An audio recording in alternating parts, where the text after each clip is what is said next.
Yeah, PC Gaming Show has been very, very hit and miss for me. It's never particularly been hit. It's more like it's had some good games in it, but mostly it's been a bit dull. I think the main issue that I had with it, and I think they've probably solved this now, it was a little bit too talky. Your patience has finally paid off. They like have these developer discussion things, and like I don't watch these kind of things for that. I just show me games. Don't talk about them very much. Just show them, and we'll make our own decision on it. So only if it's very unclear from a gameplay sort of point of view, you should do it then. But otherwise, just shut up and show me games. John, what were you saying? 9? 9, Tom? Have I just forgotten the part of the conversation that I had? Yeah, no, PC Game Show last year was actually pretty alright from what I remember. Think about theirs, probably good sound-wise. We shall see. Do we know how long this is going to be, roughly? Because that was the other thing. It was a bit like bulky. I think it was like 2.5 hours, one of them one year, and it was like, oh my god, this is way too long.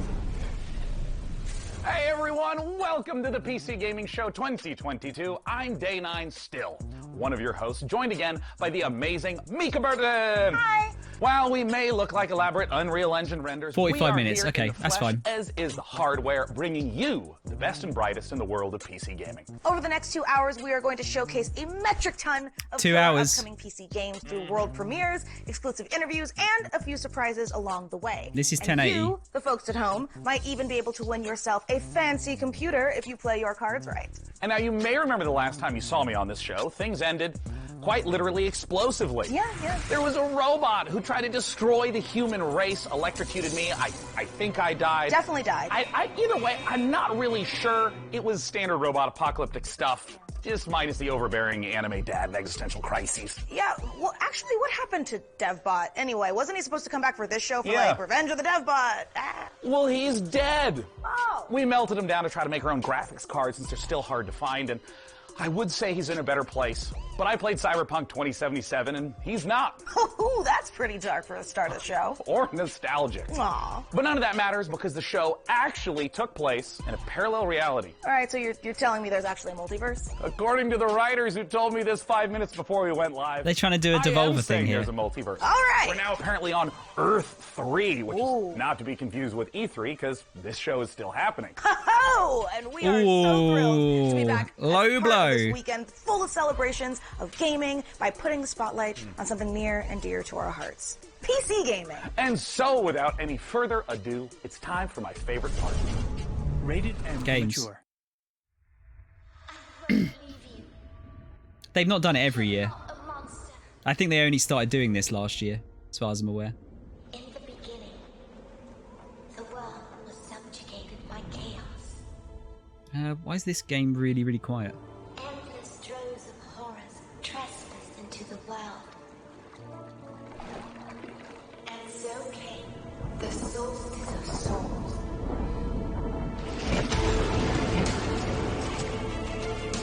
Must have giant shoulder armor.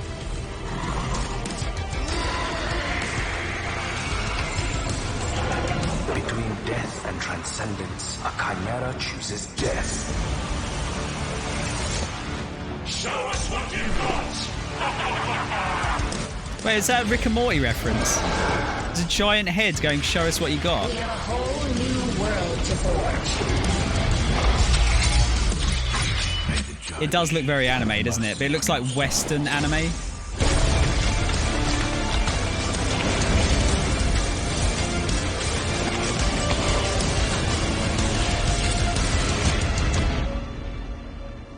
Sister, You are here with me. I always will be. As long as we are together, we're not going down. It looks like a little like the Berserk armor, doesn't it? Not to mention the sword is huge as well. Mountain yet another monster. But obviously, because it's a lady, you've got to show a bit of skin as well. You must be even more skin, apparently. Solstice.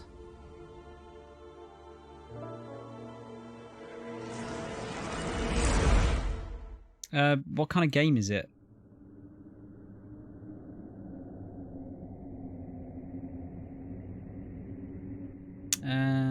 I mean, yeah, that could be cool. I kind of want to see what the game is like. Show a little skin, Tom. Only if you pay for my OnlyFans skip.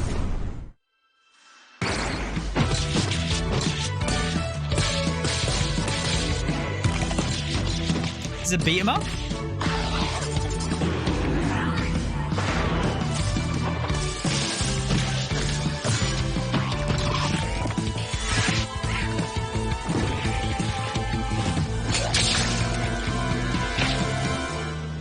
Just scalp that pumpkin. Rotwood. Yeah, it could be kind of cool. 2020 something.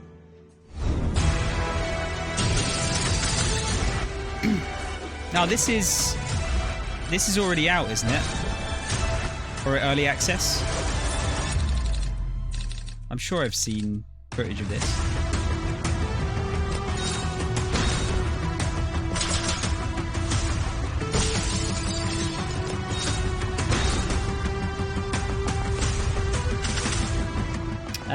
Oh yeah, it looks like I am dropping frames actually. I think someone's downloading something, so I'm afraid you're going to have to put up with it until they stop.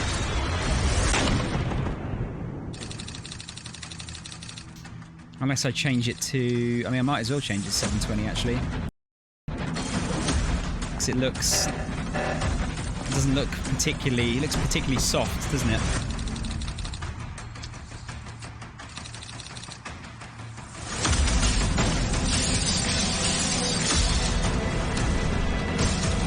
It's an interesting mix, isn't it?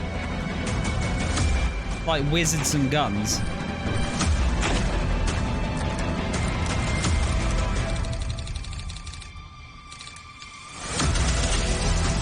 Bit of a sense of humour about it.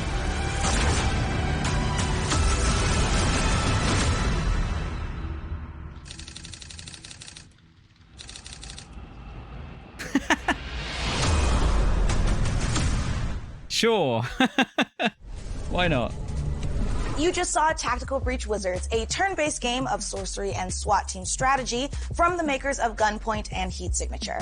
My strategy, personally, is very simple. Was it Gunpoint, Breach, maybe, that I've seen before? Clear, magic missile, dramatic flourish, abra, Does it look similar to cadaver. Get it? Cadaver, dead body. Next, we have a solution to the age-old problem of not having time to read and play video games. Just do both at the same time, obviously.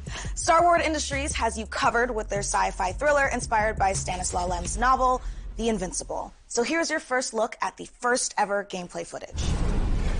The Invincible, not Invincible.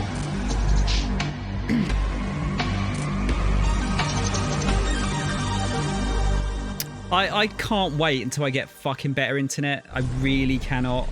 It's so frustrating. What have you done? Ooh, this looks interesting. I'm sure you're enjoying the slideshow So what are you you're seeing right now. You've set up a field camp down there. Yes, ma'am. So I didn't expect you to have a second one here. Really? Sit here and don't dare move. What are you doing here? You're not gonna like this part.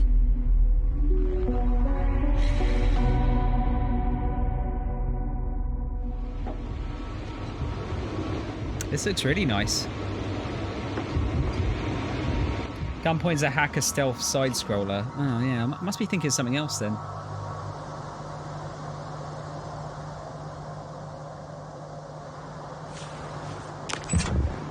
It's kind of like that retro, like, sci-fi tech look, isn't it? The radiation level is growing rapidly. It's starting to get interesting. I'll pretend I didn't hear that, Doctor.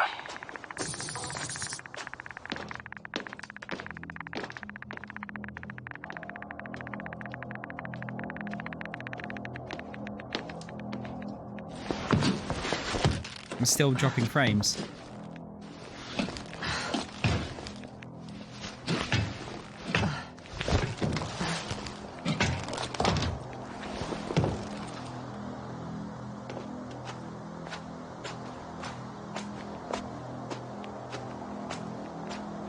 I located the mobile antimatter cannon. Another one? How many of those did they... Is it active? Dead. I admire your composure. Wait. I start chasing after you.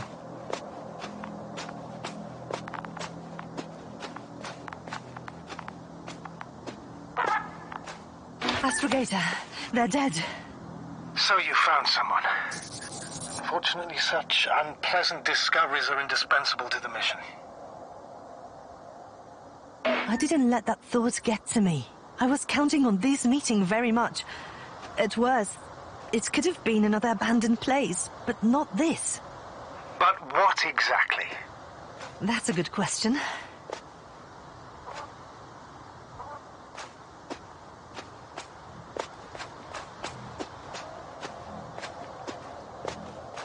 I'm getting into the recorder.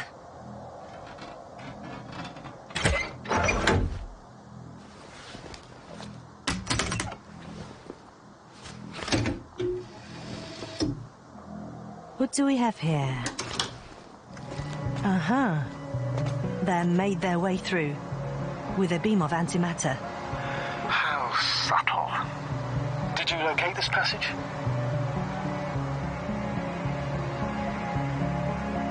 Bloody great big hole. I'm looking at it now. They pierced a hole several meters in diameter and several dozen meters long.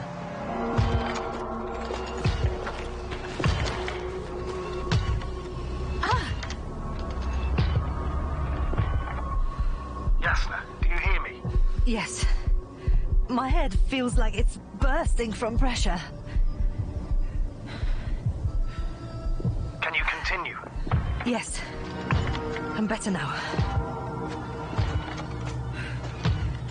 Actually, there's nothing here that I haven't seen before.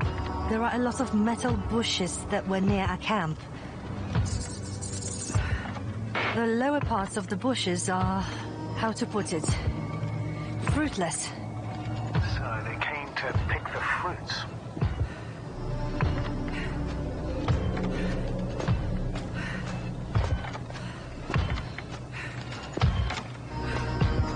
This robot looks like it has started its task and got stuck. What task? This is one of the robots carrying containers with research material. It took the container, but never left that place. Why do you think it's stuck? Well, it goes in circles using the same path. The robot's gone. You must have broken his loop. But I didn't. No, he must have done something. Never mind. Follow it.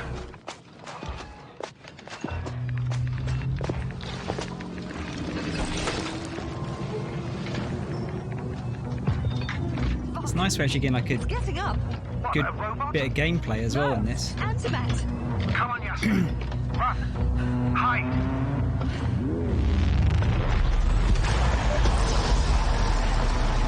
Yasna, are you alive?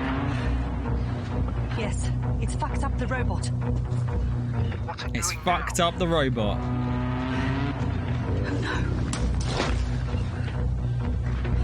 It's about to fuck me up. Take care of our people, Novik. That looks cool. Looks like it's coming to everything next year. It's time to take a pit stop at the nearest dungeon to prove that chivalry isn't dead. And if you think I emphasize those words weirdly, you're right. And it'll all make sense momentarily when you see these next 4 games, especially when you hear from our friends at Tripwire Interactive. Roll that beautiful footage.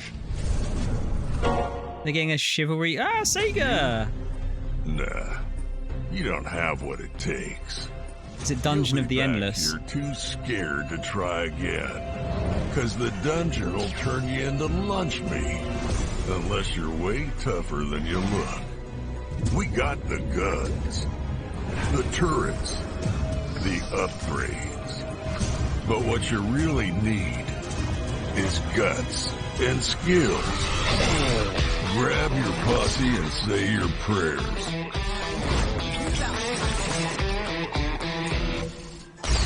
I'm not sure what, like, how this game plays. But it looks like it'd be quite fun. To die. To give your feedback.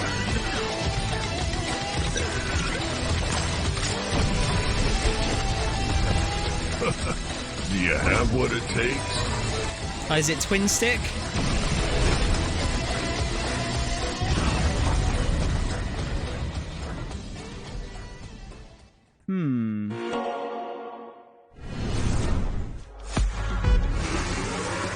F1. I'm gonna reset it to 1080p because it's looking a bit soft. And if I'm gonna get frame drops anyway, I might as well F1 Manager 2022. Looking sharp. The ultimate F1 Manager. Simulation, putting you in the position of team principal at one of the 10 current F1 teams, battling it out for a chance to be the next world champion. Choose your team and drive every decision. I'm probably not going to that upload leads this to you video making your considering mark on the the grid, drop frames, and I think. hopefully the podium. Winning championships depends on your ability to make the right calls on and off the track. During races, you'll mastermind strategy, plan tyre stints for each driver, and make changes on the fly when necessary. Issue driver callouts, such as instructing them to attack or defend, manage their tyre wear and battery usage, or even to avoid battling a teammate. All while reacting to dynamic events like race incidents and fluctuating weather and track conditions. Between race weekends, you'll control every detail of your team from your state-of-the-art headquarters. Hire best-in-class staff to work across your aerodynamics and engineering teams and put them to the task to develop your car and prepare new parts for upcoming races. Optimize your finances to keep the board happy, improve and maintain your facilities. I feel like this is something that a lot of people are asking for, or have been asking for. They say knowledge is power, and keeping a close eye on a plethora of realistic data will help give you the edge. From the finer details of how car parts affect overall performance, to a track's expected grip level, to the condition of your wind tunnel.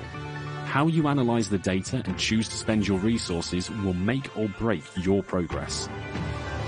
You'll find depth and detail in abundance, even down to real-world team radio messages between drivers and engineers, and race commentary from David Croft and Karoom Chandok, while broadcast-style presentation showcases 2022's striking new car design with real trackside and onboard camera angles. The sleek management menus and intuitive controls will drive the immersive F1 fantasy home as you plan and execute the perfect strategy in F1 Manager 2022. Pre-order the digital version now for early access from August 25th. Sure. It's cool they're bringing that to a console as well. This is the kind of thing that, like, in the past, you probably wouldn't have seen on...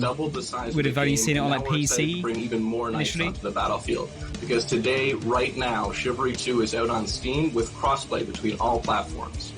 This is our biggest update to the game yet, and it brings players to an all-new desert theater of war. I'm really glad that crossplay is becoming more of a thing as time goes on. Mounted combat. We want to thank our community for making the game the success that it's been so far, and if you haven't played it yet, now is the best time to check out Chivalry 2. Take a look at our new trailer that shows off the new update and its Nosian invasion. So it needs to be done to keep, like, these multiplayer games going for as long as they can. This rebellion is at an end. The Agathians flee to their stronghold in the north. I actually haven't played 2 yet, but I really liked 1 a lot. Now Denosia rises from the south. Kill them all! Throw the dogs back into the desert.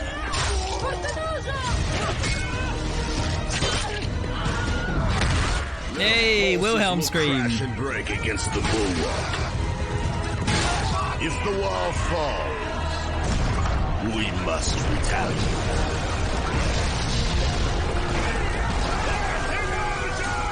Ready the ships! Long has Senosia remained safe from my fury. No more.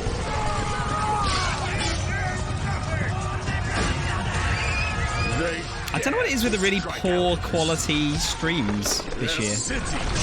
Will fall. Like, it's really, like, I don't know what it's like on your end, but it's really, like, terrible looking on my end. It's like it's running at, like, fucking 480p. So is that like a paid DLC or is it free? Hi everyone, I'm Phil from Sweet Bandits, live from Quebec City. Really glad to be here today for the PC Gaming Show. We'll be showing the first trailer for our game, Deceive Inc. It's a multiplayer competitive spy game where you get to use social stealth, high-tech gadgets, and powerful spy abilities to try and get the upper hand.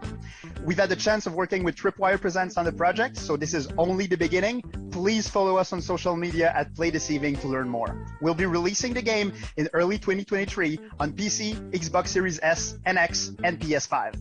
Thank you so much, and let's enjoy the trailer. Good afternoon, agents. Your mission is simple. Infiltrate the frozen coral underwater hotel and retrieve the blueprint of a powerful weapon. As you know, Deceive Inc.'s company policy is to deploy multiple agents to ensure the mission's success. But only one will get the paycheck. Do whatever it takes, agent, and be careful out there. Try your best. Let's see if it's enough. Booyah! Ka-ching!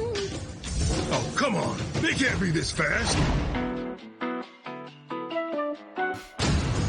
Quite like the style of this one. Thought it was secure. In the end, I am victorious. They're really not gonna make it easy for me. Gotcha. Is that it? Right on target. Outskilled and outgunned. It can't end like this. Target acquired. Moving to rendezvous point. All done. This is the kind of game that I would be bloody awful at. Mission complete.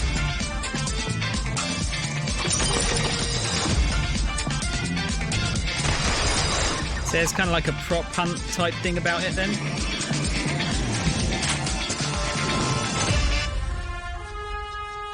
Deceive Inc.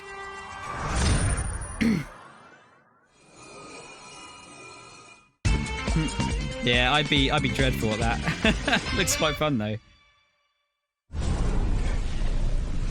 Let me ask you something. Do you ever have a reoccurring dream that you really wish would come true? I mean, mine personally involves a flight. I'm really sorry, guys. Doesn't look like the bit rates clearing up on my yours end. may be different, but you know, what I can somehow see. I doubt it. This year, we've partnered with the PC builders at iBuyPower to bring a very different dream to life: my dream PC room.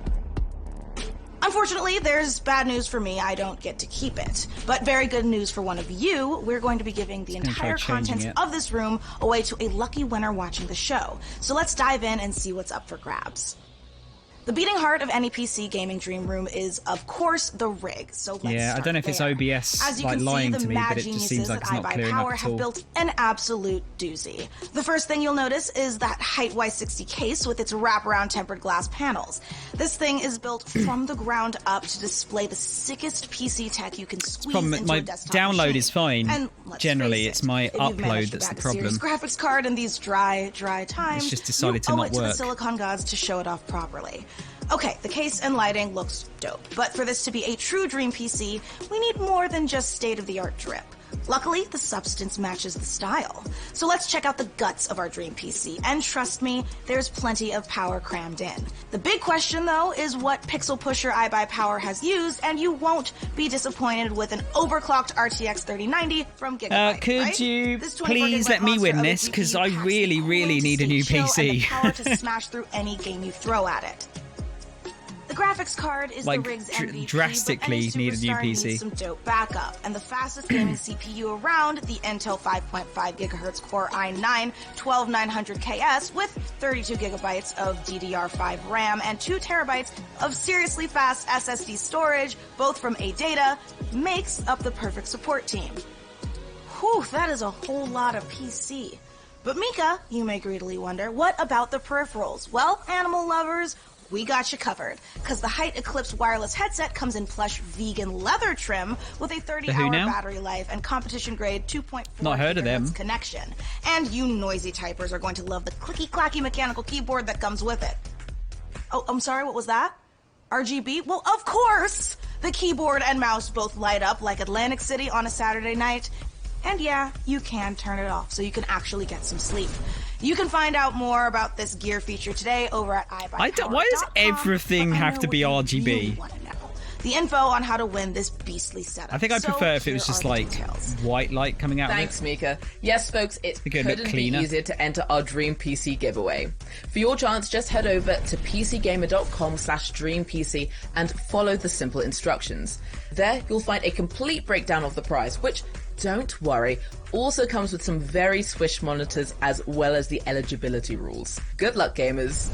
That is right. Yeah, the eligibility rules are the issue, though, aren't they? /DreamPC for your chance to win. Only for America. For now, let's get back to the games. From Kepler Interactive and A44 Games comes Flintlock: The Siege of Dawn, an action RPG from the team behind Ashen, where gods and guns collide. We get to see more of this, or is it going to be the same trailer? It's the same trailer. First emerged from the great below. Right, I'm eating Twiglets. We've already seen this. Instead, they unleashed a pestilence on our world. No one yet knows if you can kill a god. I, for one, intend to find out. To be fair, there hasn't been a lot of crossover between a lot of these shows this year, that I've seen at least.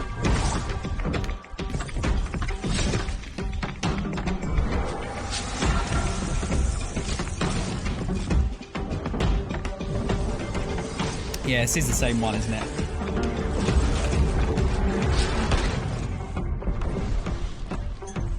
No, maybe not.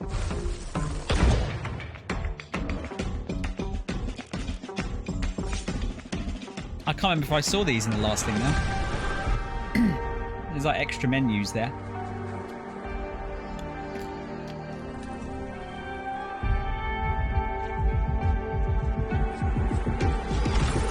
So it was made by the people that made Ashen. I've never played that, but that was meant to be quite good.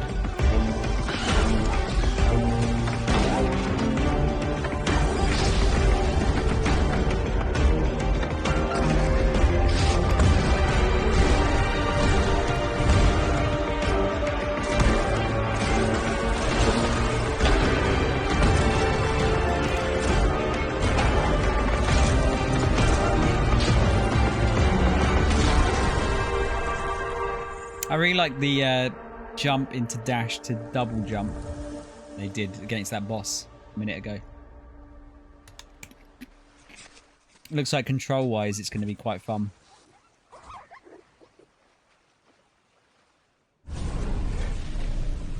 Hey PC Gaming Show, I'm Derek Bradley, the CEO of A44 Games and creative director of Flintlock: The Siege of Dawn. Flintlock is set in a world ruled by old gods, and so as humanity, you now have the power of black powder and bombs and flintlock rifles to finally overthrow the gods and take the world back. You'll play as Nor, a Blackstream sapper, one of the elite explosives experts of the Coalition forces. Nor herself has a personal vendetta against the gods and will stop at nothing to get her revenge. But you won't be going it alone. Where Nor brings firepower, her fox-like companion it is God of War. brings magic to the battlefield. You will have to master a combination of axe combat and that gunplay, looks cool. while your companion Enki uses his magical powers to disrupt enemies. We can't wait to show you more of Flintlock before it's released next year. Head over to our socials for more info, and don't forget to wishlist now on Steam and Epic Game Store. Have a great show. Coming up next, a mysterious new sci-fi game from 11-Bit Studios, the creators of This War of Mine. Hear all about it in our exclusive interview. That's quite good as well, wasn't it? wasn't it? What's next for Outriders from Square Enix and People Can Fly. Plus, if you look back on high school and think, you know, those 4 years would have been better if I was fighting literal demons, that looks you're definitely cool. going to want to study up on our next world-exclusive independent game inspired by the Persona series. Choke your health potions now because there is so much more PC gaming show coming your way. Before we go, the folks at Compass Data Centers have a little quiz for you. How much higher is 5G's data capacity compared to current 4G networks? Scan this QR code and answer the question for a chance to win $500 worth of stuff from Razer, or visit gaming.compassdatacenters.com. Okay, now back to the PC $500. Ready to game the system? Meet Mana. You slay. You achieve. No. You win. So should your bank account. because your power shouldn't stop when the game does. Don't try and sell me fucking credit cards, you fucking You can earn cunts. perks and points by paying and playing, and get rewarded with the things you actually want, like that skin you can't wait to show off, or your next Oh hero. my god, they're So gamifying why a pay fucking any other credit way? card. Pay Jesus. with mana. Pay with power. Mana. Game the system. Oh wait, it was a debit card. That's So I fine. know what you're thinking, and the answer is yes. It's time to talk about The Alters, the brand new game. It's still from weird, though. 11-bit Studios. The Warsaw-based studio made us cry in this war of mine, make difficult choices in the face of climate apocalypse in Frostpunk, and battle encroaching corruption in Children of Morta. The Alters sends us to the I deepest, just darkest finished reaches playing of Children of space Morta. in a I survival really liked story it. that is guaranteed to give you an existential crisis in a good way. This is a really big moment for this year's show. I can't wait. Let's take a look.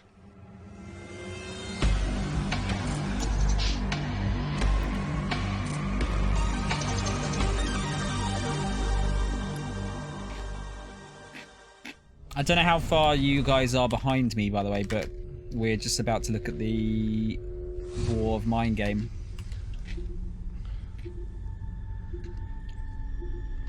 Oh shit, I haven't played Frostpunk actually. I've heard that's good too.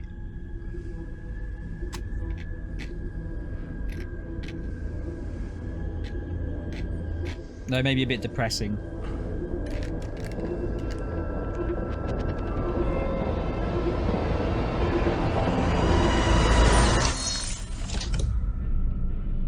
Mo, you've literally typed "yep" in chat just a minute ago. So that if that tells you how far behind you are for me. You might have to refresh the stream if you want to get back up to date, but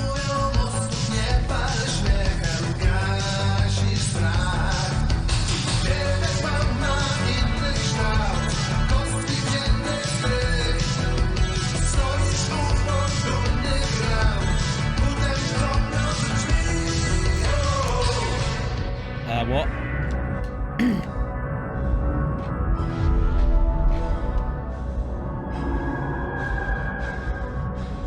What?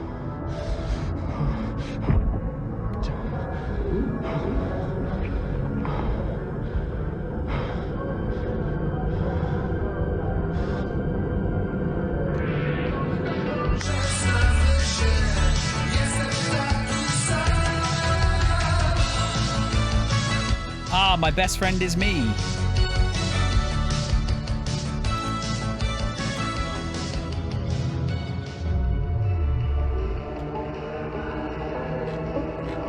Project Dolly. Is that because like Dolly the sheep was like the first cloned animal, wasn't it? Do you think it's a reference to that? The Alters.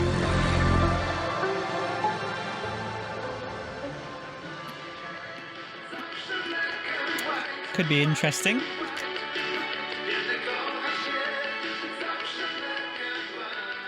Just PC for now by the looks of things. Joining us now to talk about what we just saw all the way from Poland is Tomasz Kasilewicz of 11-bit Studios. Welcome to the PC Gaming Show, and thanks so much for joining us. Thank you so much. Hello.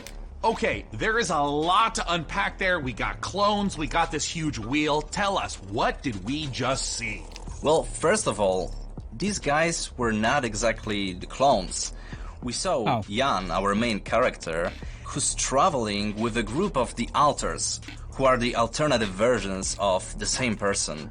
And they are going through this distant alien planet in their mobile base, which was the wheel you saw at the end. So what's the player's goal as they're progressing through the story? So you are a space builder stranded on this distant planet, and your goal is to survive and find a way back home. But the thing is, in order to do so, you need to create those alters, as each one of them have different set of skills and character traits. So these are things necessary for your survival and finding a way back home. So from the trailer, tonally this could be a horror, a thriller, a mystery. What should players expect?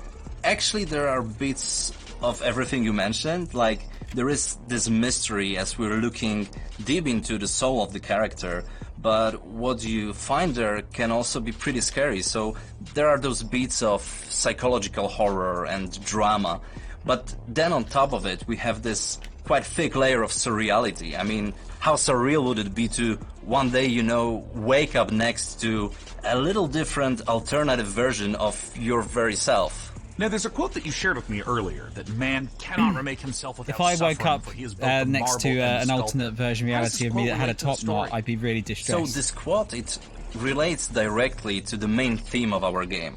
We as people, we are shaping ourselves every single day with every single decision that we are making.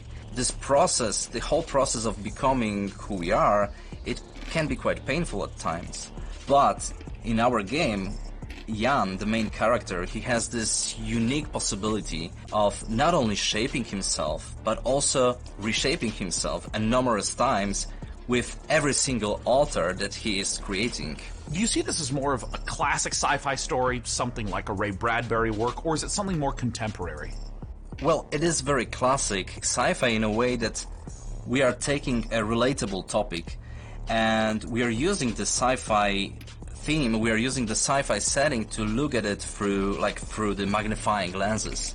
But then when we're choosing the tools, this is a very contemporary game and we're taking advantage of what video games are as a medium.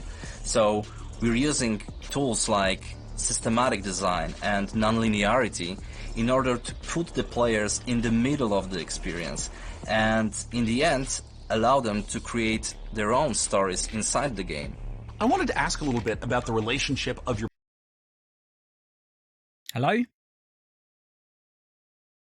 previous titles to the altars, whether there's any narrative or themes or even just influence that those games had on this one.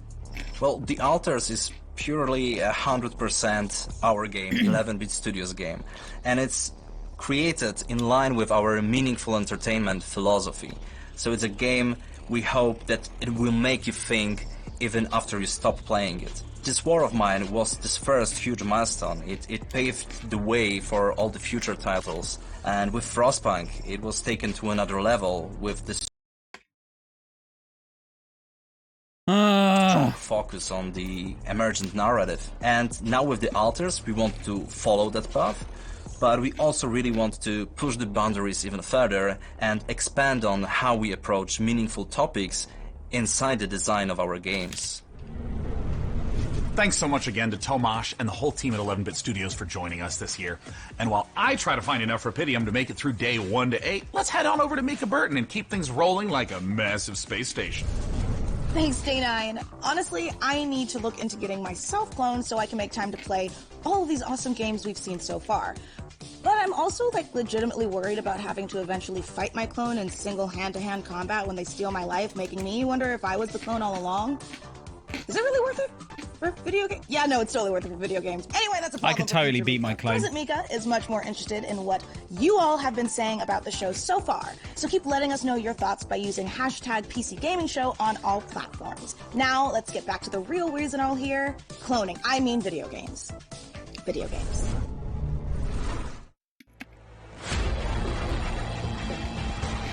Oh, Outriders. I've already talked about this in the Summer Games Fest thing, but I really liked this, but I don't know if it's something I'd go back to. Because I can't see them changing the basic gameplay loop too much.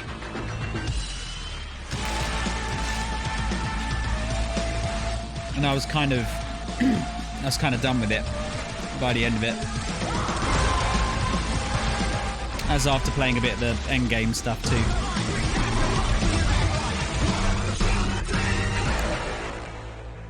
But it's certainly not a bad game.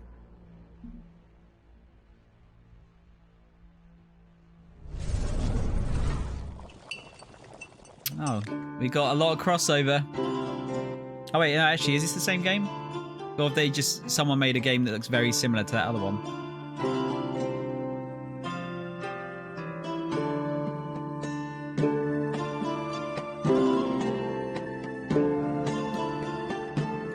No, I think it's just the same style, isn't it? Is this medieval Valhalla?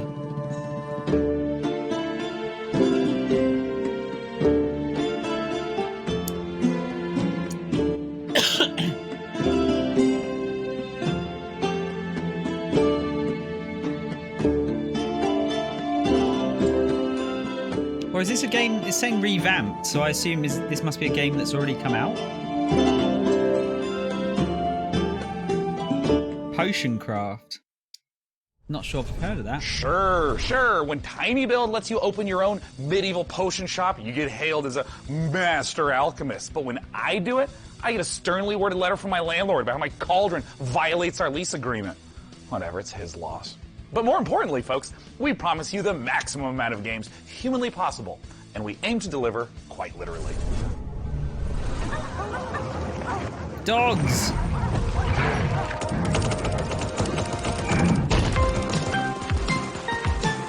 What?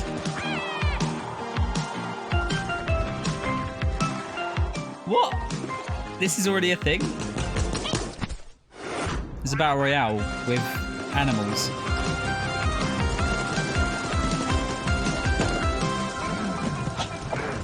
Super Animal Royale.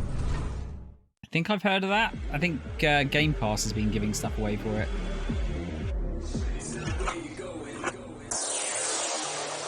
Oh look, it's not Outrun. What?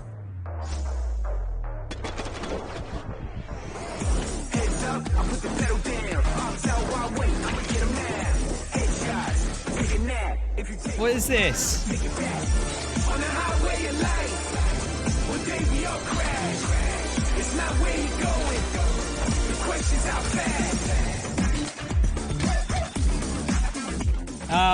It's a roguelite. It's like a card game.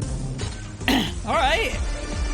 Style's good. I mean, I'm always up for retro wave stuff.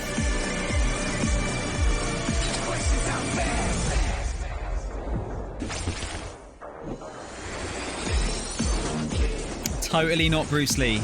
Legally distinct Bruce Lee.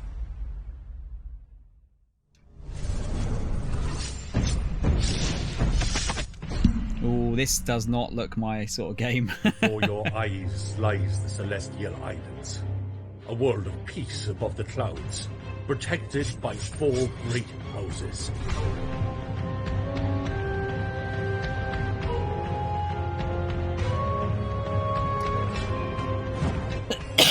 Another card game.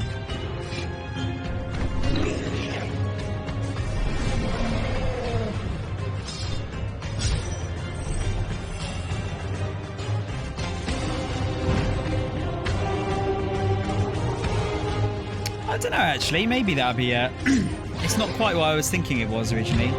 It looks like it's a bit more of a straightforward roguelike game, but just using hex tiles. Maho Kenshi.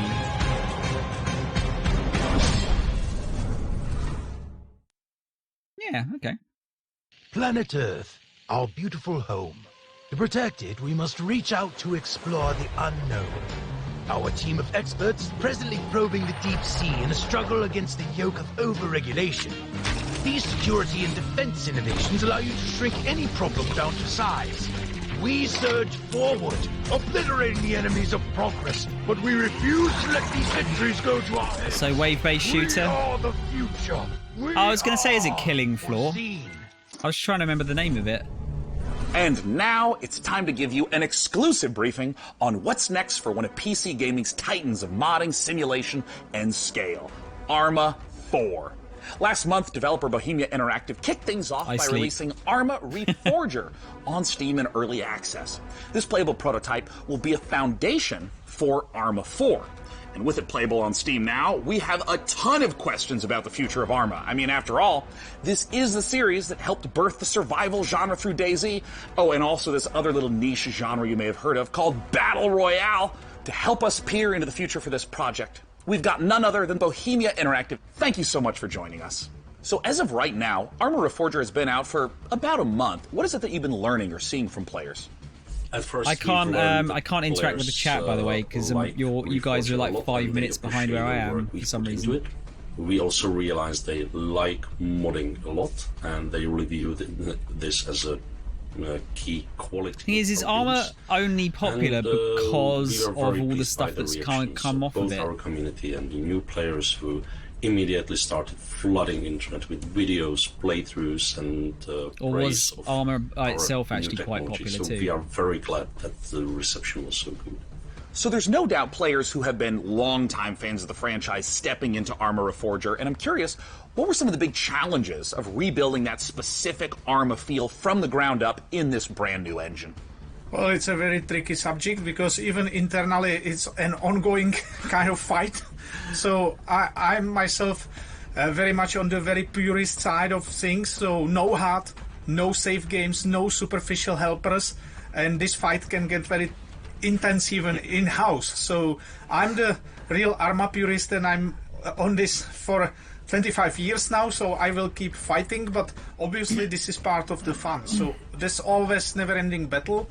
I think 2 years ago we really struggled to keep it Arma and even internally preserve our own standards. So do it our own way rather than replicating what's maybe normal in other games, because our goal is not to make the same game as all other games. So our goal is to remain unique. I'm curious if you can speak to what the main goals of Reforger is, because it's a little unusual compared to other releases. I mean, for instance, how much content should a player expect if, say, they've been playing Arma 3 for years?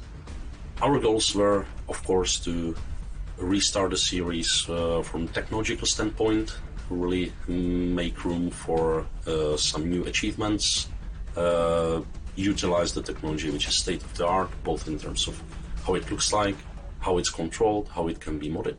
It's important to understand it may look as a kind of normal game on the surface, but there is a big system behind it. So just the tool suite is a massive tool suite, never tested by a large public. So it's a premiere of a tool suite. And these tools are being built for nearly 5 years now. So we really need users to start using them to keep improving and continue building it. Sorry to interrupt, but we have one quick question from the Arma fans. Has Russia's invasion of Ukraine impacted your approach to Arma 4 and Arma Reforger, a game that depicts the Cold War? Well, yes, because it's extremely close to us. We even live in a way very nearby, so definitely. On the other hand, we started work on this many years ago, so the direction was set before. But we always approach conflicts and armed conflicts with a great level of respect. We're still at the beginning, but we definitely would like to continue in our exploring this serious theme. Arma, as I see it, has always been welcome. A bit more of How you doing? Anti-war game. It's an entertainment product. That's Sorry, we're a bit of a quiet point at the moment. I don't have a lot to talk about with this game. Our, let's say, maturity and long time we've spent on it, and our ambition to portray it as a all very complex and gritty thing. I would like us to contribute by not just entertaining people, but also educating also, you might be on the subject. I don't know if you guys are like a couple of minutes behind me at the moment. With the International Committee of the Red Cross. I've got a problem with my connection currently. Big responsibility in this era, and a very important chance to contribute at least a little bit to. It seems like this game is going to kind of like live and die off its we were asking about mod community. So many amazing games and genres came from Arma mods, so I gotta know what's possible in Reforger that wasn't possible in the past. Now with this technology, it's possible to create entirely different things, like entirely different games. It has so many variables, but the beauty now is that much more of it is user accessible, unlike the previous games.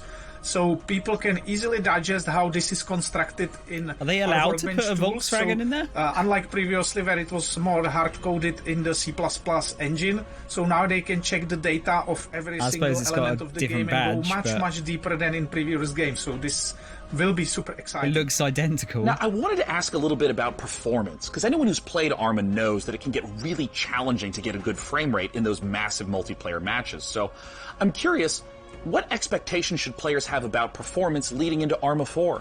Arma 3 was built on foundations laid down in times of single core and no GPUs, basically. So this time much more computations and intensive rendering things can be done directly on GPU, but it requires completely a new approach. Again, we are in the beginning, and we know that there are problems, there are difficulties, but we are solving them one by one. We are really gathering community feedback, and even our own definitely feedback. So we are moving things forward, and yeah, it's about optimization. It's not that much about FPS, but also for like network traffic, for instance. Then you have this massive multiplayer game. It's a huge challenge. Server performance, of course, and all the technical things. So we are moving forward. Thank you so much again, Bohemia Interactive, for giving us the inside scoop on both Arma Reforger and Arma 4. Now, you don't go anywhere, because here is what's around the corner. Just around the corner in the PC gaming show, prepare to experience terror ranging from the subaqueous to the subconscious with the latest from Shiro Games. Hold on to your butts, because front-end development spared no expense on the new Jurassic World Evolution 2 expansion, and get your crowbars ready for Half-Life Alyx Levitation, a special project from some very talented modders. Oh, modders, what would PC gaming be without you? While we're here, this is like a mods VR add-on for which Half-Life part Alyx. of the world use the most bandwidth for gaming? Answer this question for the folks at Compass Data Centers, and it could win you a $500 Razer gift card. Scan the QR code on the screen to enter. Is this all very Last US year, based Shiro though? Games debuted War Tales at the PC Gaming Show, but the publisher has a lot more than its medieval sandbox RPG on the way. Up next, we'll hear what's up with Shiro's slate of projects, and stick around for the debut of 2 completely new games, Decarnation and Abyssals. Hey everyone, thank you very much for the invitation, Mika. I'm James, and I can't wait to show you everything that we've got prepared for you today. So it's been a crazy couple of months for everyone here at Shiro Games, with Dune Spice Wars marking the most successful release in the history of the company, and it's entirely thanks to all of you. But today, let's look at Dune Spice Wars multiplayer mode. Up to 4 players can go head-to-head and free-for-all, 2v2, all work together in co-op against AI opponents. We're introducing new synergy systems between factions that will open a vast number of strategies to help you crush your opponents. Multiplayer will be available in Dune Spice Wars very soon. After 5 years and nearly 3 million units sold, Northgard's story finally continues. In a new chapter set shortly after the events of the first campaign, Ragnarok has decimated the lands of Northgard. Long-standing alliances have been broken. Violence and betrayal now plague the continent. Forced to depart what they once called home, our heroes arrive on unknown shores and find themselves confronted by unfamiliar faces in a dangerous new realm. I think my connection should be okay now, in theory. This Northgard expansion arrives this winter.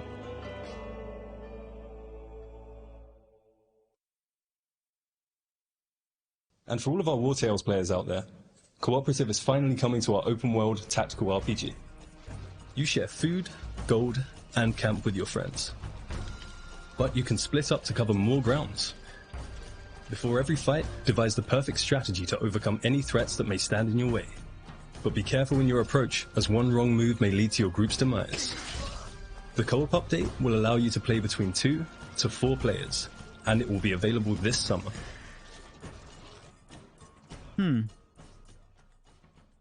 Not heard of that. So a few months ago we announced Shiro Unlimited, a new publishing label created by indies for indies, and we are very proud to announce 2 new titles coming from the Shiro Unlimited family. Mo, you back up to date now? You've just seen War Tales. It seemed like our last chance to start again. Okay, cool. To escape Earth's devastation. Yeah, because you guys have been like reacting, and I don't know what the fuck you're reacting to anymore. The foundations of a new life, deep now we below got the waves underwater. of this strange new planet. But soon, we realized it was not the dream world we had hoped for. I think we've had enough space games. When faced against the darkness of the abyss, we found ourselves helpless. Lost. Isolated. Abyssals.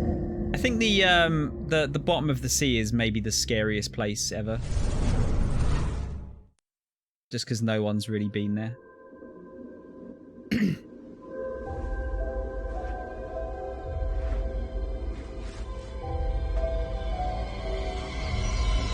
So what kind of game is this?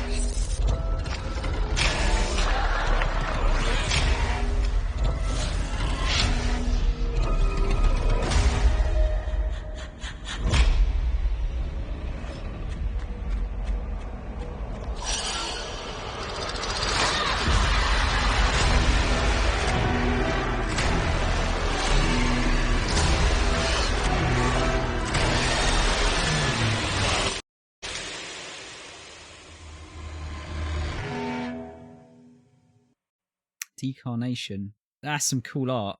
Disgusting. Thank you very much cool. for sticking with us, everyone. We hope you enjoy the rest of the show. Yeah, it looks like a very happy and family-friendly game. Yeah, absolutely.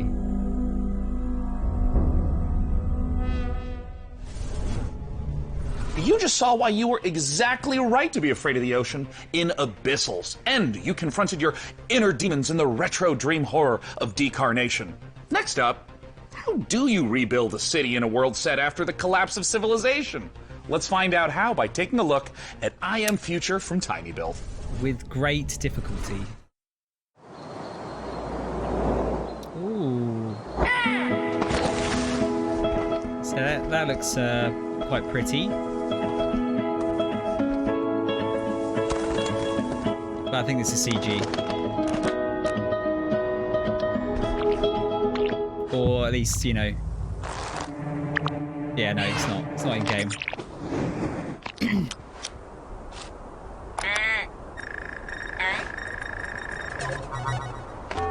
Warning, hibernation aborted. Your total hibernation time was 6 years, 6 months, 5 days. Welcome to Eden, your new home. Huh? I have no idea where the hell I am. But damn, this place that looks is really gorgeous. nice.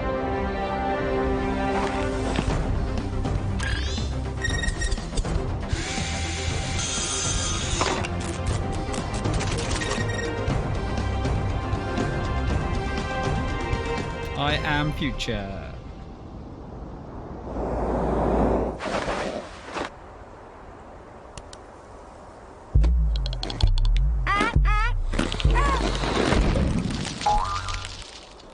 What?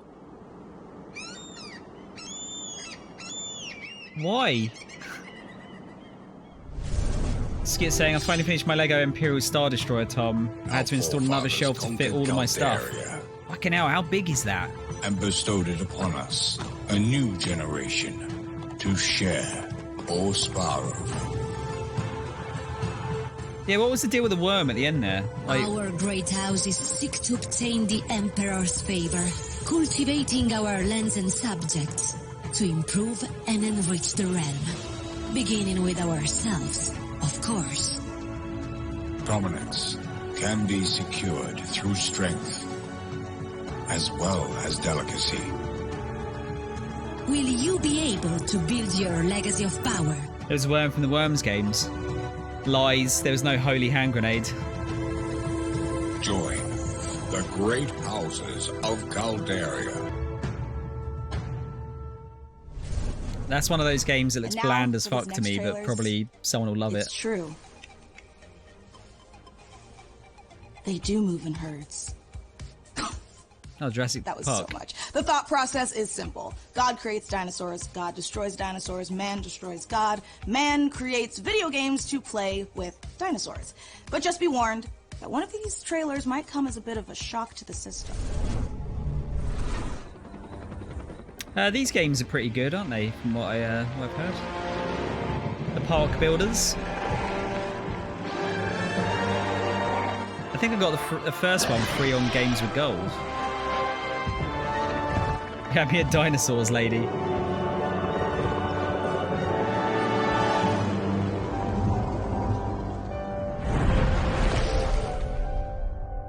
That gave nothing away.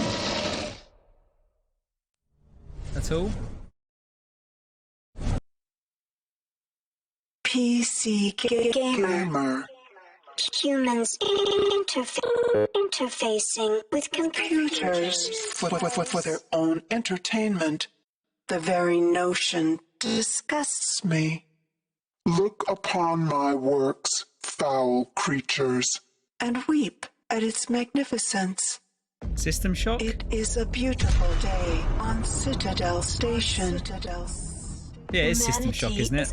Is on the verge of a new era. It's the remake of the first one. Shodan and its new god. Yeah. I recognise the name Shodan. Look at you, hacker. A pathetic creature of meat and bone. How can you challenge a perfect, immortal machine? You are an insect. You are nothing. They've been remaking this for so long now, haven't they? I create.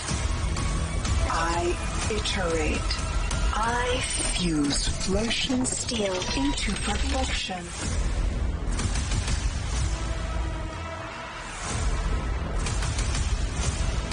My children suffer. Their blood is on your hands. You will suffer for your transgressions. These are my avenging angels, and they will have retribution.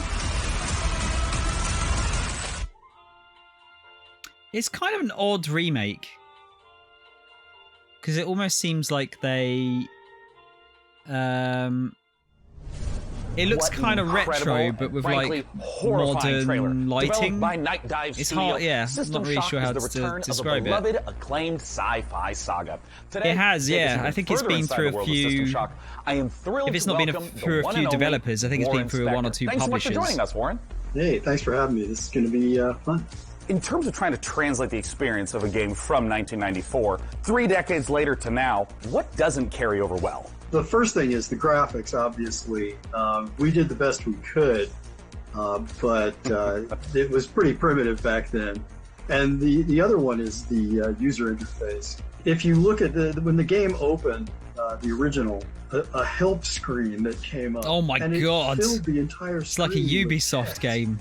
It's just insane. I don't know how the guys at Night Dive did it. It's amazing. But frankly, as I think back on it, the game actually holds up pretty well. I'm excited to see it come back. Just wondering if you think many modern gamers are aware of the impact that System Shock has had in terms of gameplay systems, in terms of narrative structure, on so many games that came after it. I'm not sure people see. I played 2. It was scary as fuck when I was little. A little unfortunate. But I think the rest of the world is going to get the chance now to experience it. And I think they'll see not just that they're having fun playing this game, but also see that other games followed in its footsteps. Nowadays, we walk around with computers in our pockets. We're worried about the evil of algorithms. How do you think about a character like Shodan in 2022? Shodan seems far too close to reality to me right now. And Shodan is the YouTube algorithm. She doesn't show up as nasty a form as she did back in 1994. Well, Warren, I wanted to thank you so much for joining us. And I want to let you know I cannot wait to return back to that world I played and enjoyed so much as a kid. Cheers. Hey, I can't wait to return to that world. I forgot right? Basically, fans know way more about the game than I do now, so it'll be a new experience for me, too. Thank you so much again, Warren Spector, for joining us to talk all things System Shock. I think what I'm getting at is that it's like it's got quite a retro before I spiral further, level design to it, because I think they've just probably taken the original and just like chucked HD graphics on top of it for the most part. Every generation has upheld the so it's going to be an accurate remake. That the rise of Titan would forever be without misery or bloodshed. Oh, have the British taken over Titan? But a lasting amity of reason and justice. Oh wait, is this the Space Marine game? A war under any pretext. No, the tech for those Warhammer looks a lot jankier than that, doesn't it? That deepest expression of human unreason would be as devastating as defeat. Jank tech. We have but a singular purpose: to establish peace and security for all mankind. The war between Mars and Titan devastated our solar system. Lead the survivors to Demarat, where you will continue following Frontier storyline campaign in orbit of an alien star. RTS. Super people. I watched a bit of this on Twitch when it was in the beta. It was quite fun to watch for a little bit, but you know, Battle Royale, there's a lot of them.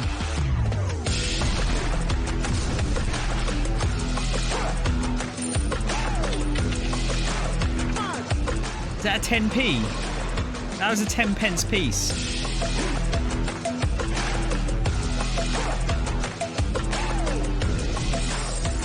You had a super fun time playing Super Animal Royale. It's I've seen like they give away Game Pass stuff for it, but I've never tried it.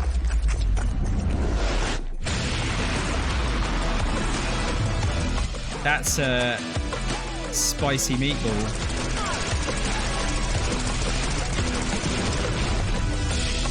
Give me different animals that you can be, so I was usually the duck.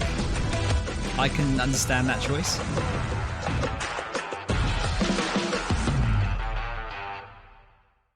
Or the penguin. All right, gamers, good work. Oh, sorry, it's Made it beta, here not to a beta, site by of the way. grace.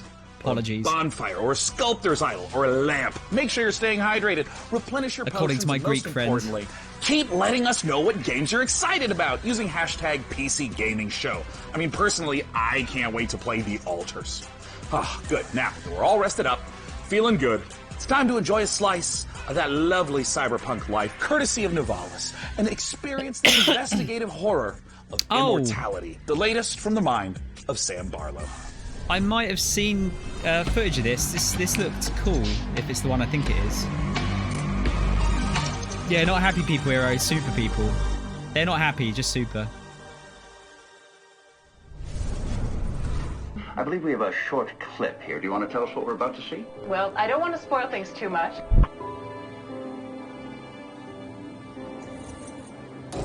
I don't think this is the one I was thinking of.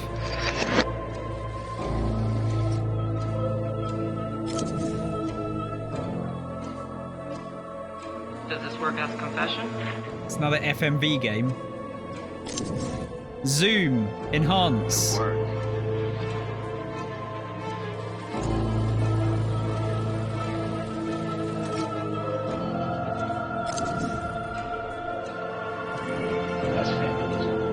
Now it's worth more. Did you ever read his diary?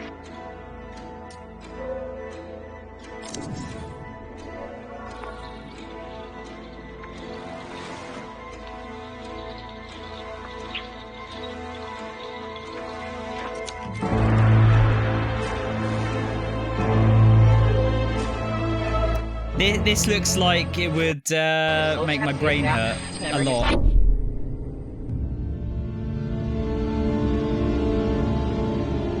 Immortality. How has there not been a game called Immortality before? We can take a break. We should take a break. No.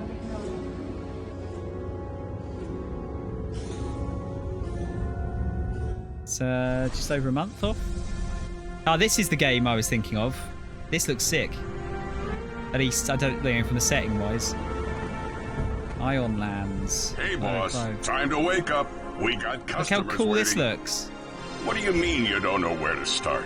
Let's clean this place up. Move some chairs and tables around. We can. Oh wait, you're just making your own shop again. If the weather gets bad, we can grow some veg in the greenhouse. Once we start making real money, well, then you can rent that fancy new apartment in Midtown. So I really like the look of this. Make enemies. If customers are rude, just turn on the old charm. Or water down their drinks. I'm not your conscience. I don't know if it's my kind of game, but it looks beautiful. To make stories. Your stories. You ever look up at the clouds and wonder what's up there? Well, if you dream big enough, maybe you'll find out. Maybe we all will. Welcome to Nivalis. Nivalis. What have Ion Lands made before? Hi, I'm Marco. And I'm Roman. At Ion Lands, we are big fans of cyberpunk fiction and games, but we have our own ideas of what a cyberpunk world can be. This is a game in which you manage your restaurant, bar, or nightclub, take care of your staff, make deals, farm, and experience the stories of the people you meet. Or maybe you just want to take the day off and go fishing at the docks instead. Nivalis primarily uses voxel art for the environments. We spend lots of time creating a unique atmosphere with high levels of detail and dynamic elements. We are excited about the cyberpunk world we're making, and we can't wait to see the choices you'll make and how you'll choose to live your life when you come visit us in Nivalis. You can wishlist Nivalis now on Steam and the Epic Game Store. Mana is the gaming rewards debit card that puts the power back in the hands of players. No, I don't care. Shut up. Complete and every purchase you make. Oh, I've got to spend 100 quid to get achievements for my fucking debit cards. We truly are in the worst future to your Mana account and start earning real life rewards the next time you play. So why pay any other way? Pay with Mana. Pay with power. No. Mana. Game the system. Get ready to overclock your eyeballs, because this next trailer is coming in hotter than my computer with 3 Chrome tabs open.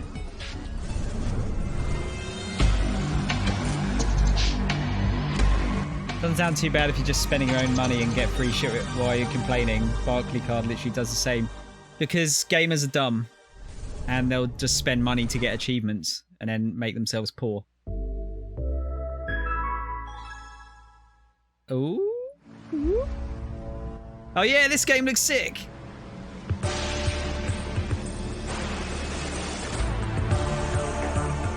I hope it's got a really dumb / cool name.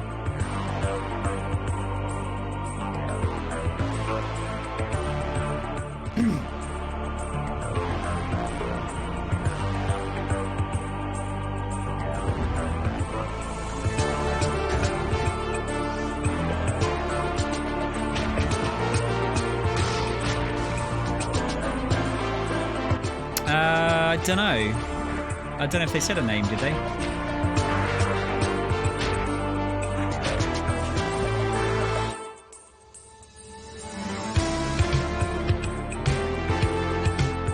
Good music.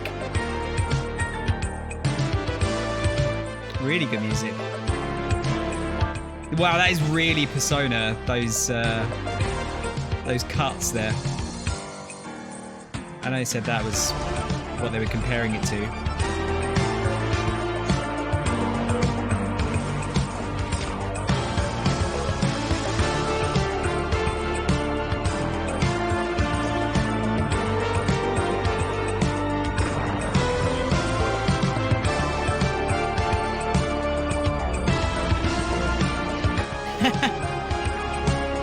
Skit saying Demon Exorcist High School. Oh, it is literally just Demon School. There you go. It's come into everything. Switch as well. That might be a good Switch game. You just saw Demon School from Welsh developer Ysbryd Games. And now, it's time to take a bit of a spooky transition. Wheels. If you're at home, turn on all the lights in the room. Make sure the salt circle is unbroken. And check to see that your door is properly painted with sacrificial lamb's blood. Because things are about to get certifiably terrifying. Let's look at the H.R. Giger-inspired biopunk horror, Scorn. Desolate I see, I'm not sure about decayed. A grisly nightmare of macabre perception. Greetings. I'm your host, Doug Bradley, and I invite you to join me as we explore Scorn's mesmerizing labyrinth of odd forms and somber. If this guy was narrating the whole game, I'd be more interested. You awake in the middle of a desolate hellscape filled with biomechanical contraptions, part flesh, part machine. An industrial civilization now lying in decay and ruin. How many penises / boobs are going to be in this game? A hidden fauna sleeps within the underbelly of the world, wanting nothing more than to be left undisturbed. A lot is going to be the answer. Scorn has been carefully 69. Yep, that's the right answer. Great attention to detail. Everything is focused on building a specific atmosphere. From a unique organic ecosystem to an unsettling soundscape created by... Oh, look, penis robot. Scorn has no dialogue, so most of the storytelling comes from the environment. Discovering the ever-present symbiotic relationships and how things are connected equips you with the tools to progress. While there is shooting within the game, Scorn is not a shooter. I was going to say, because it doesn't really look like one. Carefully considered. A wrong choice could be deadly. I hope you've enjoyed this glimpse into the twisted world of Scorn.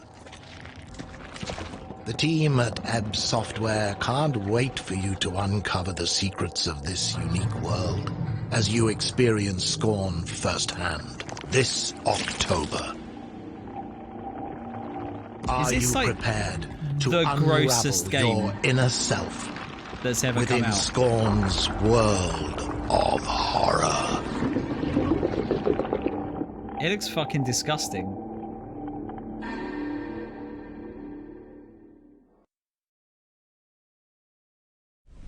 Now, while I've been delightedly playing Dune Spice Wars, harvesting melange, and trying to figure out You how still to think pronounce genital jousting takes the cake on that one? What, as disgusting? I'm equally ready to turn hordes of Tyranids into a Jackson Pollock painting in Warhammer 40k Space Marine 2. In this brutal third-person shooter, you once again step into the oversized power armor of Titus, an elite Primaris Space Marine in a galaxy immersed in a never-ending war. To take us further inside the grimdark, I am joined by Tim Willits and Oliver Hollis, the creative director, on Warhammer 40k Space Marine 2. It is an impressive-looking game, thank you so much for joining us.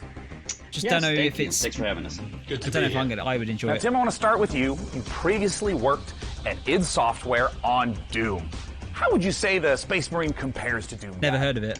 That is a good question. I bet many people did not know that the original Doom guy was actually a Space Marine, inspired by an even older Space Marine, which is the Warhammer 40,000 Space Marines. So, you know, it's really exciting for me to work on Space Marine 2, you know, because it's a great franchise, and I know that it's inspired so many other video games throughout the last 25, 30 years. Oh, absolutely. And there's so much lore to sift through. And I think this brings us to talk a little bit about the new Space Marine that you're going to get to play, a Primaris Space Marine. Oliver, talk to us a little bit about Captain Titus and what makes this class of Space Marine different from the others in the universe. So the Space Marine is a brainchild of the Emperor, the kind of leader of this of humanity in the grimdark future. He saw the dangers that the universe presented, and he created a super soldier from his own DNA. And each of these different factions, these different chapters, have different genetic traits of the Emperor. But what makes the Primaris different is that a guy named Belisarius Cawl, the Emperor's kind of chief scientist, went back, did some digging in the old data, and found a way to enhance the qualities that a Space Marine has by installing new devices, new kind of bio implants in their body. So now these guys are 2.5 meter tall monsters capable of destroying anything in their path. It's reminding me of the 1,000 times I have rewatched the Astartes animation. That's amazing. It's so exciting. It's so exciting that we now get to be in that position to play that kind of character. And in the trailer, we saw a lot of Tyranids. Are they the main enemy that you're going to be against? And if so, what makes them such a compelling foe? In this particular game, the Tyranids are the main focus, and what makes them compelling is that they are extragalactic locust-like creatures. They've come in from goodness knows where. They spread like wildfire. They devour everything in their path, and they leave nothing in their wake. So one of the great things about the Tyranids is they come in the thousands. And our proprietary engine, the Saber Swarm engine, can deliver these epic battles. Now we will have thousands of Tyranids, and you will rip and tear through them all. I mean, that is so thrilling. Stop this is the sort of thing that older games couldn't even hope to do. Show us the game! To talk a little bit about combat, I know that some of the previous entries were more melee focused. What's the combat like in Space Marine 2? Fucking hell, it's been 11 years since the last one came out. Space Marine 2 is a mix of in-your-face melee combat along with some really cool over-the-top weapons. So, you know, to be fair, I think they did show a little that gameplay of the original Space Marine game, where it had a lot of this push-forward combat, which has inspired many other video games, but that never stop, never take cover combat is integral to Space Marine 2, along with, you know, these really cool, powerful weapons. So you're either tearing up enemies in front of you, or you're blowing them away from the back of the battlefield. It's the best of both worlds. I mean, that sounds so terrific. And I mean, I know you guys are huge fans of the 40K lore, so I'm curious about, in working on this project, what's been the most fun seeing come together? I mean, what's Saber Interactive focusing on right now? Right at the beginning of the project, Tim and I went to the Warhammer Museum, which was an incredible experience. I've still got it. And you go around all these cabinets where these incredible miniatures that have been painted by these masters are arranged in these dioramas armors. You find yourself kind of crouching down and looking into the ranks of Space Marines that are facing Tyranids or Orcs or whatever. And something that Tim and I said at that moment was, we need to make this come alive. I don't want to look at this. I want to be inside this. I want to be gunning down Tyranids by the thousands. And so seeing that actually happen and come alive has been thrilling. Am I going to feel like the characters in the Astartes animation? Because if so, then I'm buying the game immediately. Even more so, when you're wielding one of those massive weapons and you're faced with 1,000 Tyranids who all want to eat you alive, and you're just let rip and you can see shell casings bursting out of these massive weapons one after another. The sound, the gameplay, the way it feels is all designed to make you feel like the most powerful warrior. You know, it'd be cool. Fucking gameplay trailer. That answers everything. Thank you so much, Tim and Oliver from Saber Interactive, for joining us. I can't wait. Warhammer 40k, Space Marine 2 comes to PC. Nah, just PS5, Space Marine 2, Xbox Mo. We're Series just X waiting and for some S soon.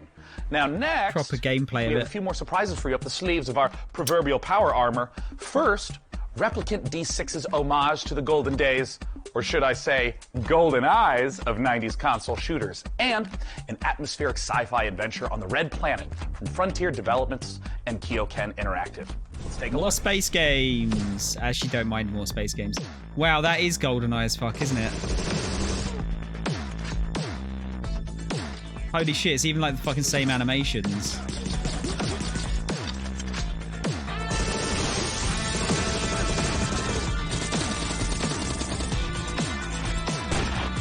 So we've had boomer shooters. What's this? What would we call this?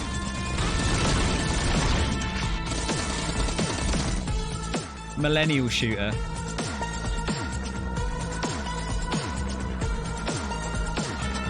Oh my god, everything about it is just copied GoldenEye.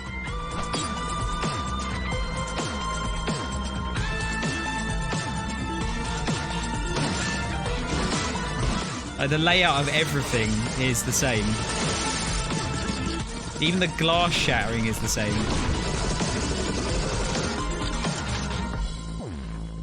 Agent 64, Spies Never... Fucking hell! Oh my god! Oh look, it's totally not an N64. Oh my god. How are they getting away with that? Sarah? Ryan? This is Kathy. Can you hear me? Please come in. Mission Opera has only one objective. Bring the Arks and their revolutionary technology back home. Here we go, Opera Team. The journey of 1,000 miles begins with a single step. I need to know that when we get there, you'll make the right decisions. We can do this. This looks kind of interesting.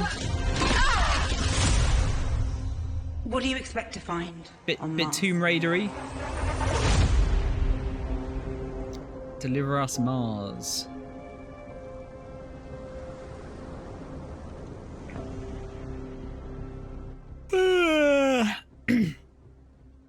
Kyoken. Hi, my name's Elise Chappell, and I play Kathy Johansson in the out-of-this-world sci-fi epic Deliver Us Mars.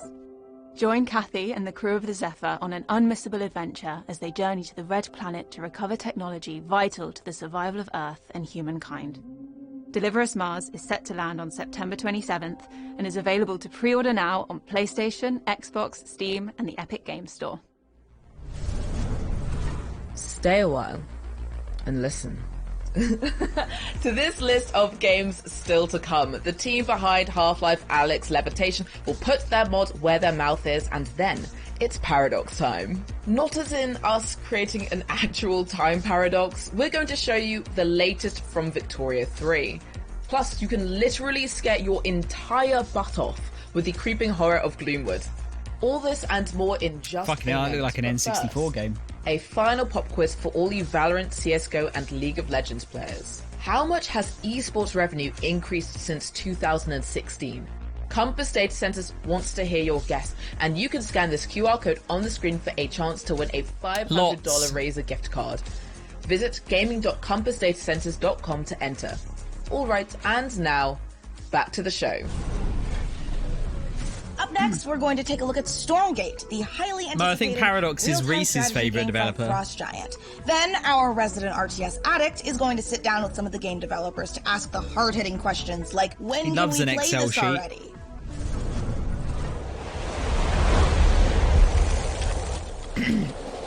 Is this the one they showed off at the Summer Games Fest one? It is, isn't it? Forget the name of it already. Stormgate, that's it. 2 years ago, our team assembled with a shared vision to build a brand new real-time strategy game. Together, we've been fortunate to work on some of the greatest RTS games of all time. And one of you needs to change your name, like by default, creating the to make it less confusing of that legacy. Today, we are so excited to share a first glimpse of Stormgate, an exclusive sneak peek into the universe and game that we've been creating for you. Stormgate takes place in an all-new post-apocalyptic setting where science fiction and fantasy collide. Our story begins hundreds of years in Earth's future, following the near extinction of humanity. Apparently that other trailer they showed was in-game graphics, supposedly. A playable alien race of demonic invaders that are hell-bent on claiming this planet as their own. With our story, we are creating an ever-expanding game universe, told through an ongoing series of campaign missions that you can play solo or cooperatively. New chapters will that was a cinematic. In-game cinematic. Units, maps, modes, and plenty of other surprises. In addition to campaign missions, we're building a world-class competitive experience with grassroots and professional tournaments accessible from directly within the game. There will be trying to force an esports game.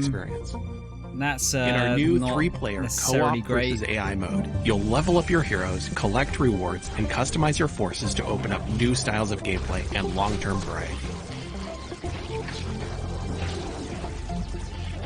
Stormgate will be free to play, but not pay to win, and there will be no NFTs. Beta testing starts next year, and you can sign up now to reserve your place in line. No fucking thanks.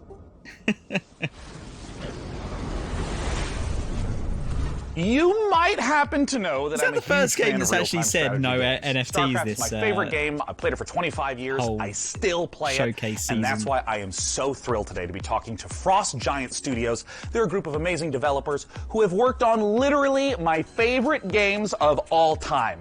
And we're here to talk about their brand new, free-to-play, real-time strategy game set in a post-apocalyptic Earth. It's Stormgate. And here to talk about it is the CEO and production director at Frost Giant, Tim Morton. Thanks for joining us, Tim. Thank you so much for having me here. I want to know about the world. I want to know about the game. Tell us, what is Stormgate? All right, this is our first game as a new studio.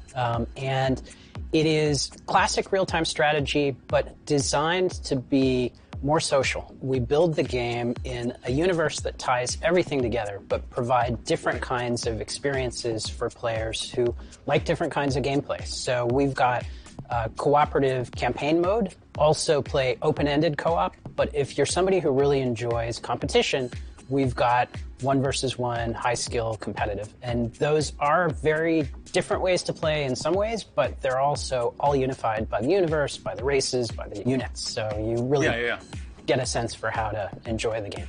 And I'm curious a little bit about that core gameplay, because obviously in all these modes you're going to be collecting money, building bases, building units, and so on.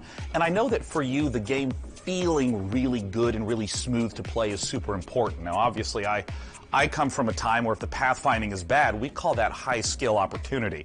But I mean, how do you think about getting the controls, the motions, just the feel of the game to feel good in 2022? Yeah, it's interesting that RTS is one of the only genres I can think of where you have to have hundreds, even thousands of units synchronized over the network and responsive in a way that high skill, like pro esports players feel good about playing the game. That's not easy. It does require custom technology. There's no engine that you buy off the shelf that does that for you. So we definitely started knowing that and having the benefit of our chief architect, James Anhalt, who did that work previously on StarCraft 2. So we've put a lot of effort into that for sure. And this is going to be one of the first major RTSs people are aware of that is on Unreal Engine 5. What is it like working in this next generation engine? It's pretty incredible how far things have come from a graphics perspective, and I think the art team is unlocked in so many ways by what Unreal provides. So we're very excited. We're still learning everything that Unreal can do for us. But even that first cinematic that we debuted, like, that's done in Unreal. So the high quality graphics that you're seeing are actually coming from Unreal as an engine. So you've talked a little bit about, for new players, making the game feel a little more approachable, a little bit more streamlined, but obviously, StarCraft, real-time strategy, has this astonishingly long history as a competitive game, as an esport. And I'm curious, how is your team going to approach that? So a lot of the emphasis around our thinking has been focused on what are things StarCraft 2 been out for 12 years already, around the gameplay experience. Mm-hmm. And one of those things is more seamless integration with esports. I mean, being able to sign up, participate in tournaments directly from the client in a way that gives players, even if you're not like top grandmaster, ready to take on Cyril, there's still an opportunity to be the best on your block or the best at your company or the best at your school. So we want to facilitate esports all the way from grassroots level up to the pro level directly in the client. So, of course, in the history of RTS games, a really important component of them has always been mods. I mean, Warcraft 3, there's players that didn't even play the original game. They just did custom mode after custom mode. Does Stormgate have modding? How are you thinking about the modding community? A number of members of the Frost Giant team actually came out of the modding community. The team as a whole is very passionate about it. From the outset, we started out applying resources to build a custom editor. I think there's a lot of opportunity to make improvements to the editing experience for RTS. We are also working on the infrastructure for people to be able to share their mods with each other. So it's really core. I didn't realize the mods for it were that enable modding, like bizarre and like completely and of course, different. We have to end with my favorite question of all. When can we play the game and how do we play it, Tim? So we are going to start our beta in 2023. We already have a site stood up at playstormgate.com to be able to register for the beta. We have a lot of active discussion topics on our subreddit as well, so there's an opportunity to participate in the dialogue around what we're building. Tim, thank you so much for joining us again today. We just got a chance to talk about Stormgate, the upcoming free-to-play RTS from Frost Giant Studios. I'm personally super pumped to play it, and be sure to check it out at playstormgate.com. Now, Tim, I'm going to do a transition to the next game. Are you ready? It's going to be good. Watch this. It's going to be so sick. Next, we're going to show you Lesara, Summit Kingdom from Quite OK Games. Now, as someone who has spent a medically inadvisable amount of time playing strategy games of all sorts, this looks incredibly up my alley. And it looks a lot safer than my last attempt to create society in the mountains. Two words. I think free to play for that kind of thing, if they're going for an esports type thing, Mo is probably needed. There needs to be like no barrier to entry. It's the same as like I feel like beat 'em up games should be free to play for the most part. So just you want to get as many people playing it as possible to play the competitive side of things.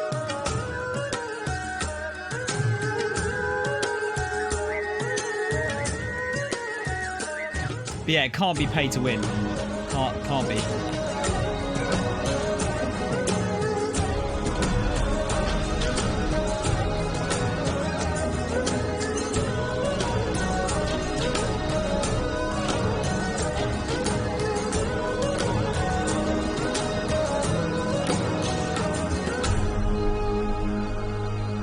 Lesara.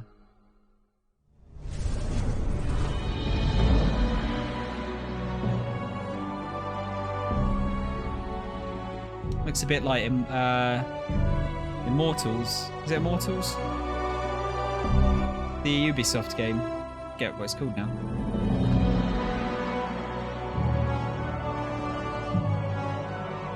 Is it Immortals Phoenix Rising or something? Looks like it's got some base building in it. So either games like this are easier to make, or there is just lots of them, and build a civilization type game. There's just a lot of them on PC, isn't there? Sort of the perfect place for them.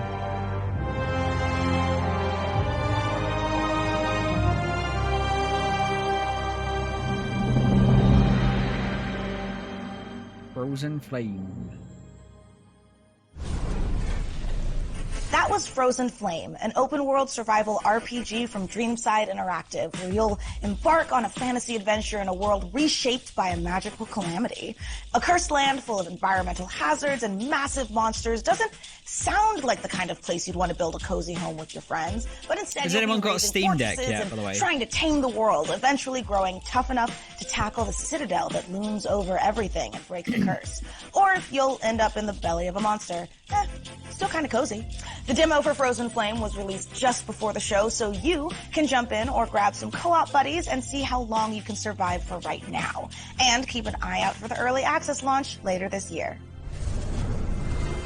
Got a friend who's won and played it. It's basically a Switch that can run Doom at 60 FPS. I think that's what Nintendo need to do next, don't they? Ideally, they should make a handheld, like another Switch, but as powerful as that, if they could. To the noise of history, then you would I only have to hit open world survival and instantly have to fight off the boredom.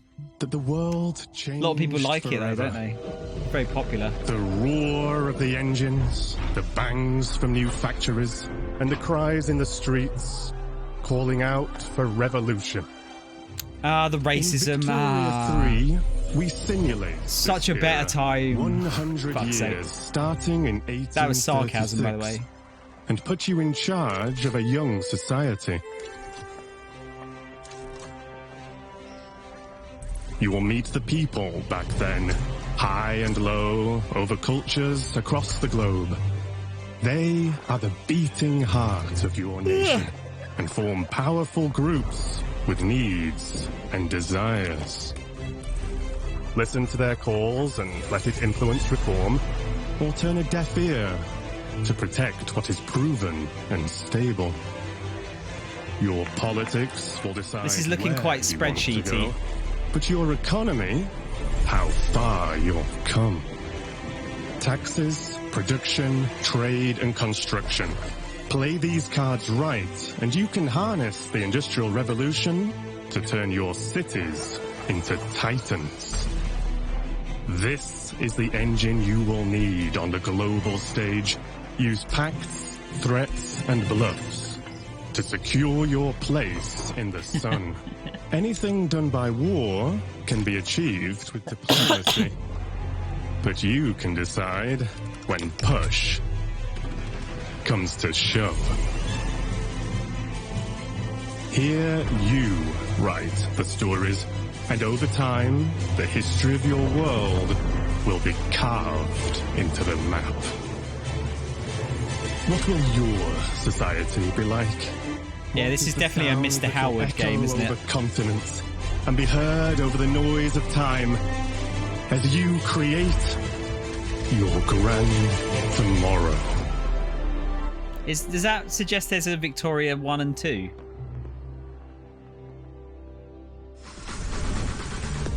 That was the gameplay debut of Victoria 3 from Paradox Interactive, a grand strategy game coming later this year. And let us take this moment to let you know you can wish us Victoria 3 by visiting the PC Gaming Show events page on Steam, where you'll be able to find ridiculous every game how featured in today's show. Type pcgamer.com/wishlist into your browser to be taken straight to there. And now, on with the show.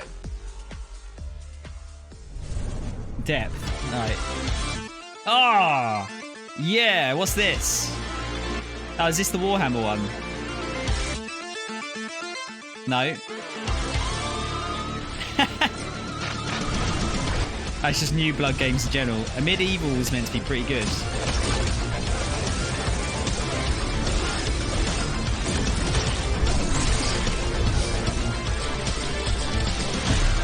They're doing all of the boomer shooters. I've heard that's good too. Holy bitrate, Batman. What is this? What, is that a game? It's literally the boomer shooter company. They just buy all of them up.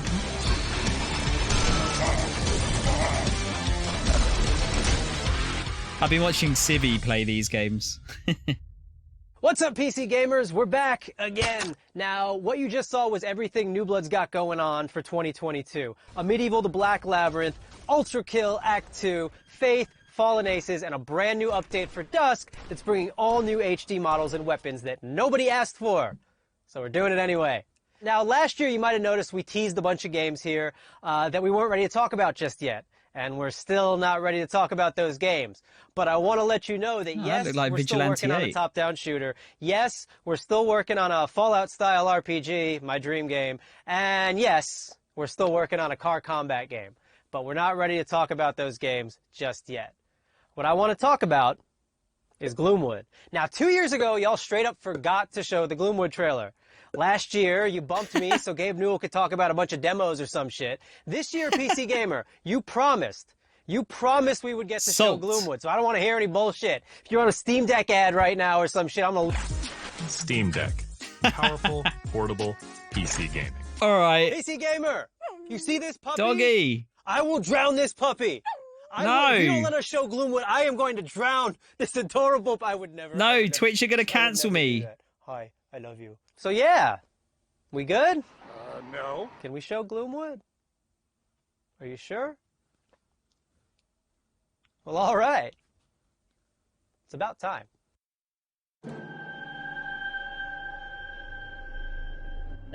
Do we know about this?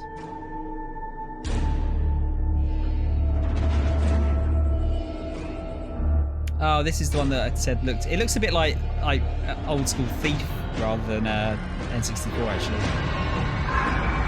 Like graphically. Hello, Doctor. I had hoped for us to meet at my estate. No matter. I can guarantee your safe arrival. It's got a Resi 4 box. You do not look like a cowboy. Fond of outsiders. Don't delay.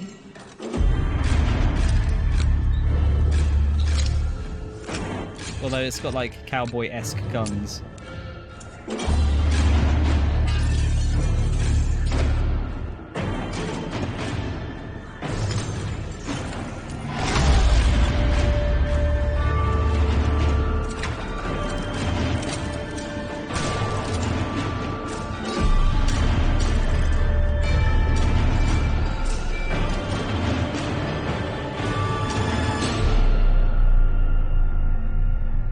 Okay. All right. Peekaboo. Thief with guns. There you go. Thought it looked familiar. There's only one thing I like more than playing New Bloods games, and that's probably the URLs they make for them. It wouldn't be a PC gaming show without the silliest, most ridiculous website names in human history. Which is why I'm delighted to share that next, we have a group of such games that run the gamut from medieval mayhem to an adorable animal fight club. And our first rule, we absolutely plan to talk about it.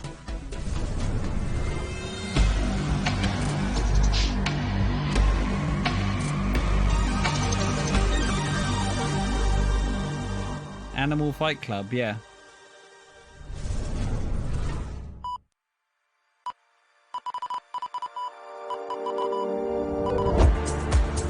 Thought they're copying the that Cyberpunk trailer there.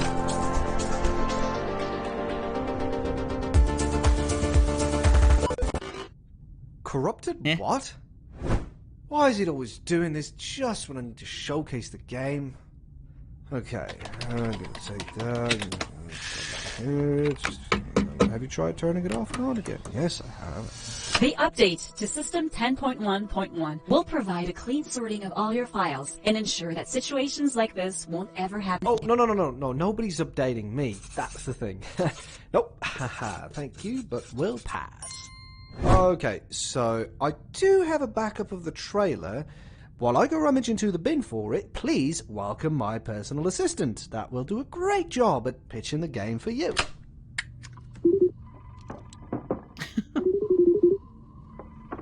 Talk about how cool I am in the story and how funny and witty. You know, just talk about me.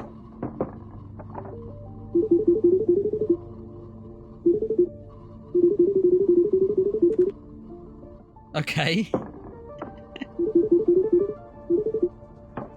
Found it. Ah, ladies and gentlemen, the trailer.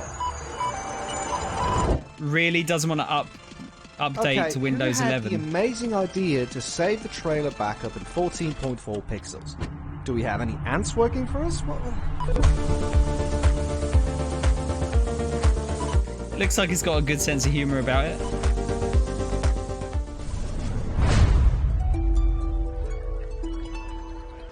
Is this Animal Fight Club? The survival of thy noble family depends on their ability to rule the city, to fight with valor, and to learn. Oh, if only it were that easy. They look like Raymen. Okay, whoa! Not on this Christian stream.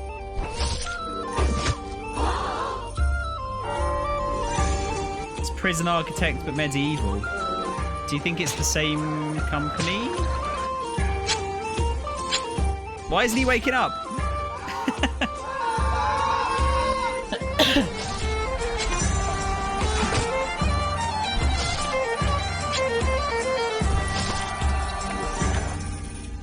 Norland. I don't know what you're up to, Fuzzball. Oh, it's them fighting herds. Is this? I was saying this is already out, isn't it?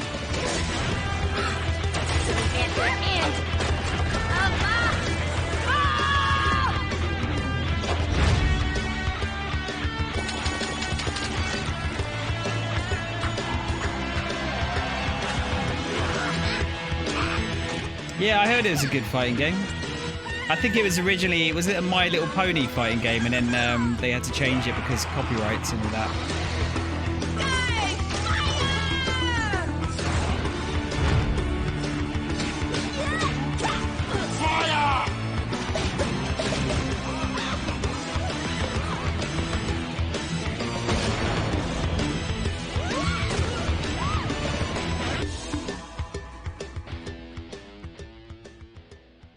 Good pun.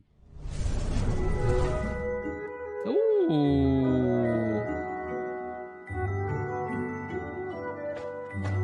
Oh, it's a gathering game.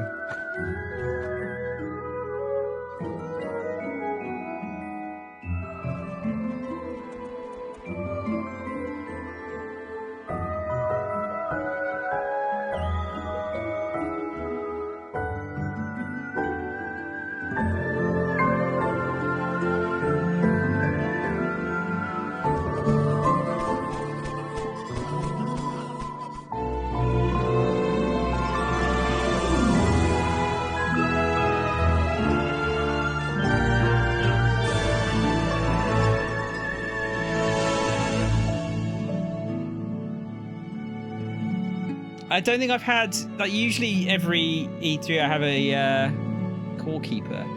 Oh, it's the thing that's out already. I haven't had one of those moments where I go like, oh, fuck me, that's such a cool name. That was the latest DLC for Core Keeper, the sandbox survival sim from Fireshine Games and Pugstorm. The Sunken Sea Biome update is available on June 15th for all Core Keeper players. Now we have even more twists and turns and trailers, so press enter to continue. Did you press it? I'm gonna go ahead and assume you pressed it. No, but seriously, press it. No. Life can be harsh everywhere. But in the old world, there was no hope of it ever improving. When our crops failed, the ruling class would still collect the same share, leaving our children to starve. And if we had any coin to our name, the taxman would appear, demanding it for the crown. The nobles hid behind the safety of their walls and did nothing when raiders pillaged the outskirts of the city. Yeah, I was thinking that, Reese. And so, some of us decided depressing that it was time history to games. leave, that we'd rather take our chances in the wilderness, seeking the promise of a new land, than starve to death in our homeland. The journey wasn't easy. We lost many along the way. But this wild, unsettled land offers us the hope of a new start. Scotland, the game. of our own destiny.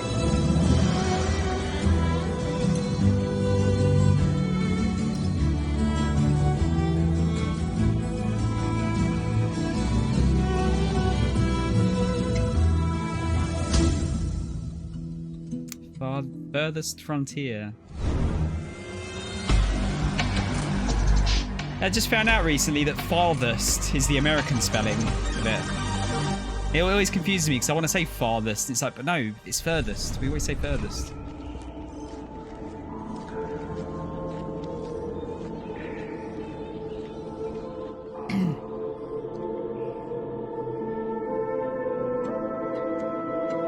I wonder what they're going to end with. What is below is destined to be understood. Our life depends on the whims of the weather. Our life is tied to this earth.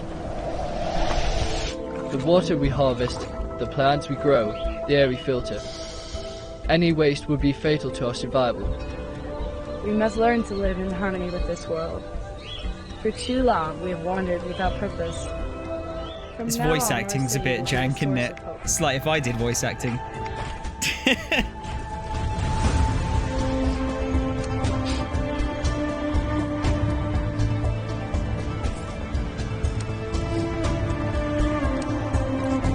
This year's theme, depression. Sure, I mean, you know, no one can afford a house. No one can pay for fuel. Can barely pay for food. Of course, this year's theme is depression. We must find the tablets. The seeds of knowledge that bind all the elements together. To build our survival. To build our city. To live happily.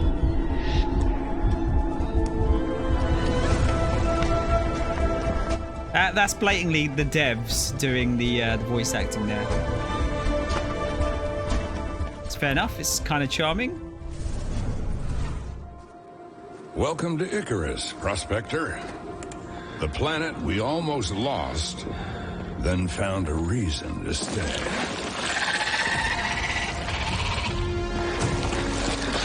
Take it from me, this place wants you dead. But we've made progress, learned the lay of the land, how to use Icarus to our advantage. Is this a game that's already out? Our friends at the UDA are offering up a slice, a whole new terrain. If you learn, build, and survive, maybe, just maybe, there's a future here.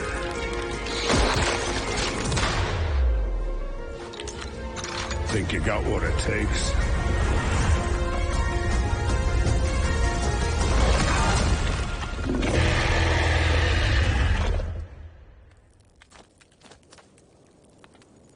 Icarus. Yeah, it is already out. I've never heard of that before.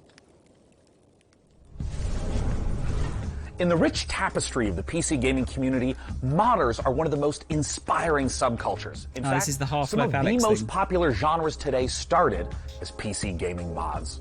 Right now, modders Sean FMP1 Snelling and Corey Latto are making something incredibly special in the form of an ambitious mod for Half-Life Alyx. It's called Levitation. It's an original 4 to 5 hour campaign that builds on Valve's original VR game, Half-Life Alyx. With Alyx searching for a pair of rebels gone rogue, they've discovered a strange floating building in Sector X and decided to investigate it, against orders, obviously, and now it's your turn. Let's go back to the world of Gordon, G-Man, and Alyx with this exclusive gameplay footage. It's not Half-Life 3. Alyx, according to this old Resistance map, there's a control room somewhere outside the building you're in. Sorry if that's vague, the map was drawn using somebody's blood. This English accent though, dude. Fucking hell. Like in Mary Poppins School of English.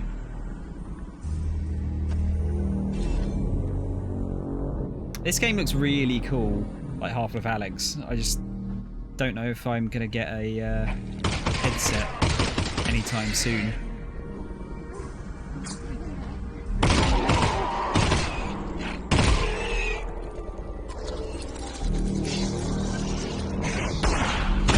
Plus, head crabs were scary to begin with. I don't know if I want to play a game where we've got VR head crabs.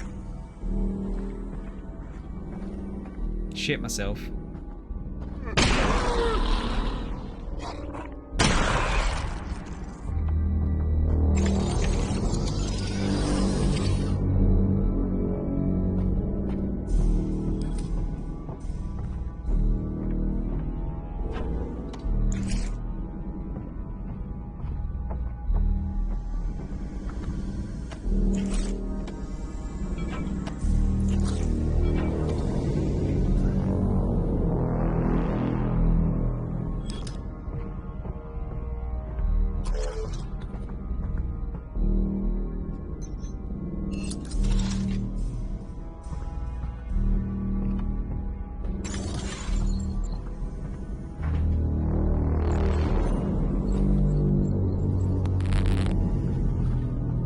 Alex, I'm detecting an incredibly large Hello, energy Sarah. signature up ahead.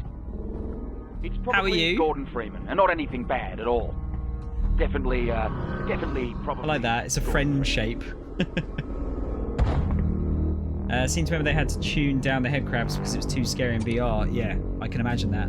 I can definitely imagine that. Okay, so the plan is to get to that control room and get Gordon. Oh yeah, no, Reese said it was going to be 2 hours. Which is what I expected. G-Man. I'm okay. Birthday, but tired as fuck. Not to mention our AC is broken. Wait, is it your birthday today, Sarah? Happy birthday.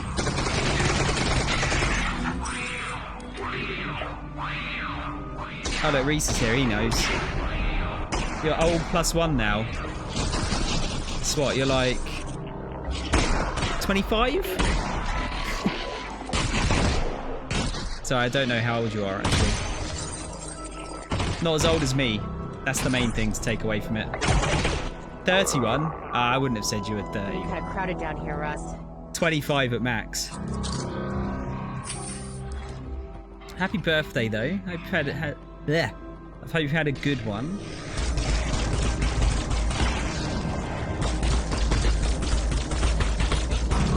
Reese, you've never played Half-Life. I won't hang you from the rafters for that. We've all had like a big game that we haven't played for some reason.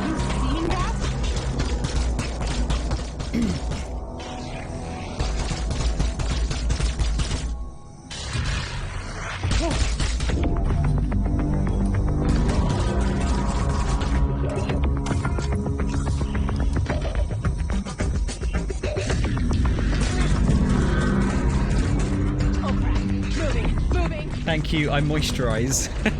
That is the secret.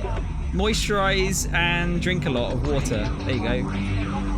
Don't smoke, get enough sleep. Those are the main things.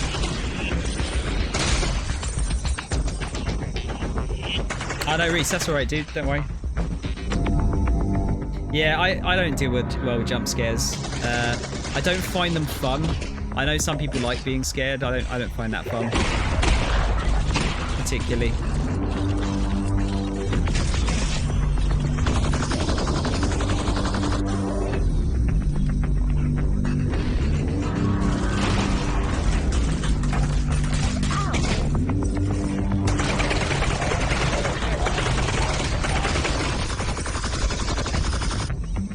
Hide in the toilet.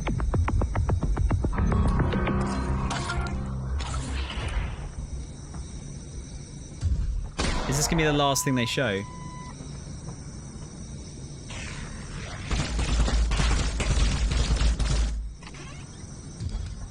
Oh, let's look in the toilet for health. Yeah. Oh, nice.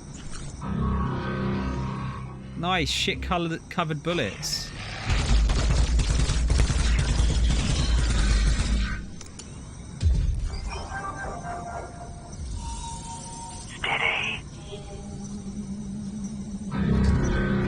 Oh yeah, I mean this being a mod is pretty impressive. I wonder, I mean it's gonna be a bit of both, I think, but I'd imagine a lot of that's down to how good the source engine is.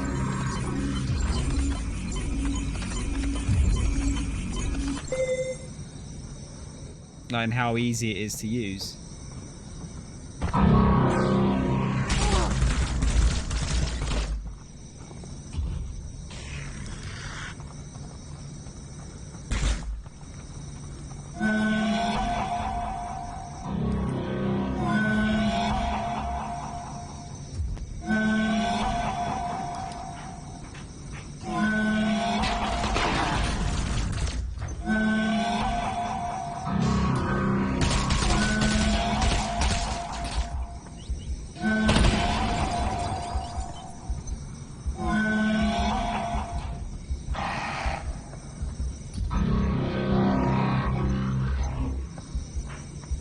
Leg it.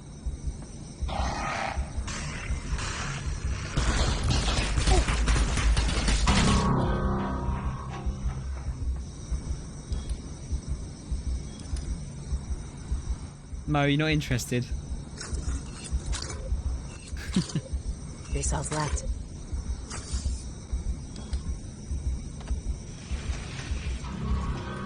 Oh boy.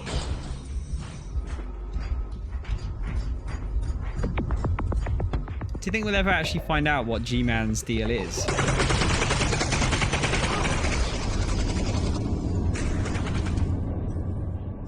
Yeah, that looks good.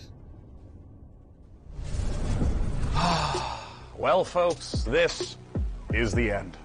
We've learned a lot today about ourselves, about computers, about genetically engineered space marines. And with so many games on the way, there has truly never been a better time to be part of the PC gaming community. Over the course of the last 2 hours, we saw games from developers all over the world, and we wanted to thank everyone who tuned in to watch the show. All the developers who shared their work with us, and of course, all of the partners for their help bringing the PC gaming show to life. Indeed, remember to tip your servers, install your firmware updates, and tell me if you know where to find a 3090 Ti. Tell me immediately. Anywhere you can find one, let me know. And of course, a warm thanks to you again for joining us at this year's PC Gaming Show. It's something I look forward to every year, and we're thrilled that you joined us again. See you next time. Bye-bye. Bye.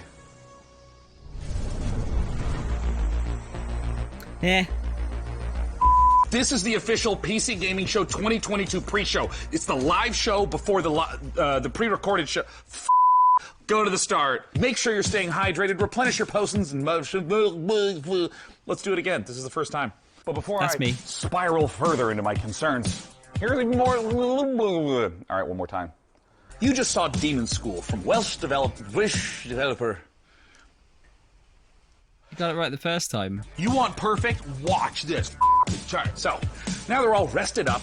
Let's enjoy a slice of that cyberpunk life. We skipped the whole line.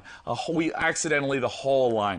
We have come to the end of our show at long last. With so many, I saw my spit fly out, and I hope I didn't get you, man. Oh, good. And also, I ate a Snickers, so I want to make sure there's no just chocolate in my teeth.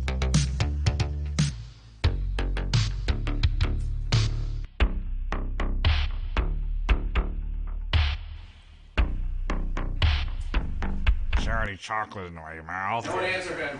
The 5.5 gigahertz Core i9 12900KS with a 32 gigabyte of DDR. I was doing so well. God. So many fucking numbers. All at once. Game reveals to share with you, which would only mean one thing. Imagine like 20 years time, Intel i970 100 million 36S. It's not a heart attack. It's just a burp. All right, I'm going to do the take. It's gonna happen. Maybe. It's a bit cringe, yeah. I can do this, I can do this, I can do this, I can do this. Get ready to overclock your eyeballs because this next trailer is coming in hotter than my computer with more than 3 Chrome tabs open. If you're gaming game with a seatbelt, then strap in because this next trailer goes from 0 to 100 real quick. And I just got off the phone with my doctor and he was like, exclusive gameplay levels are critically low. And I want to fix that like immediately. I had no idea where we were can't handle it. It's the first time I'd seen any of those words, but I just kept pushing it. There's no break. I just kept going. I was like, this is the most cool. This read is insane. I was like, cry. I don't know why I'm this way. But that's what I decided to do, and I'm sticking to it.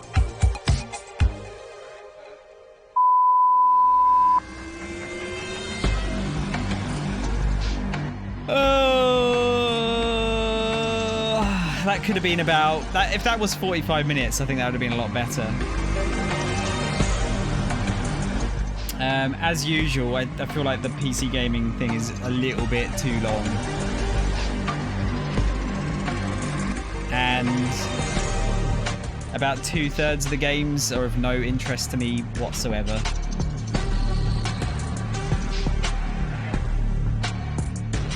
What games would I have removed? I mean, personally, I would have removed any like RTS games, really, but that's only because I'm not interested in them.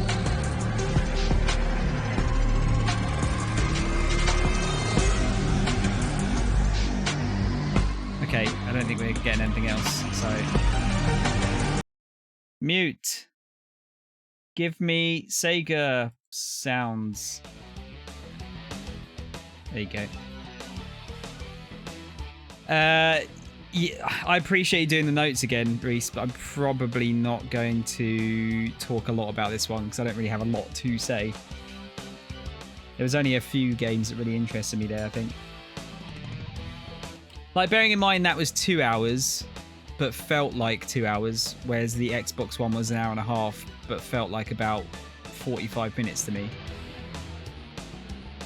But I think it's the thing, isn't it? It's just like it's a personal thing. We all like different stuff. We all like different stuff. Oh my god, that is a long list, isn't it?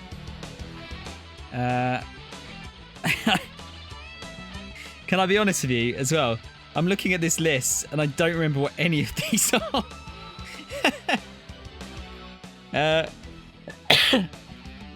I'll tell you the ones that looked interesting. So what was Solstice the one that was the one with the ion cannon thing at the beginning? Because that looked kind of good.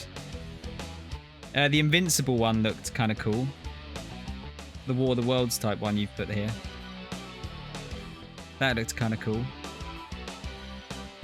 Solstice was the big anime armor one. Oh my god, I can't remember any of these.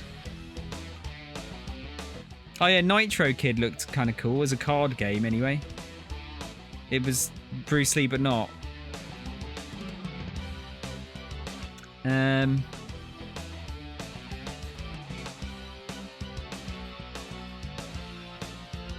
Wait, that System Shock remake, that wasn't called System Shock 3, was it?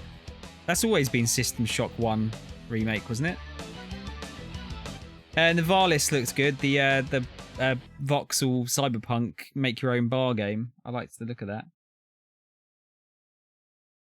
Yeah. As like I said, because you put here,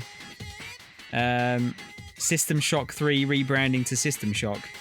But yeah, it's just System Shock 1, isn't it? Right. Okay. 40k Space Marines 2. You literally showed nothing. You showed nothing. You just like spouting out buzzwords about the game. Fucking cock teases. Demon School looked cool. Agent 64 Spies Never Die is I can't get over that. Like how it was just GoldenEye.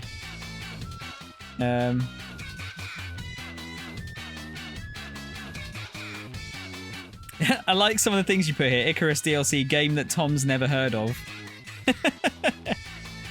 I haven't heard of a lot of these. Synergy, this is a spreadsheet game in the look of a game that isn't a spreadsheet game. Back Firewall looked funny, but I don't know if the game will be any good. You're in the back end of a phone that doesn't want to update. I thought that was quite funny.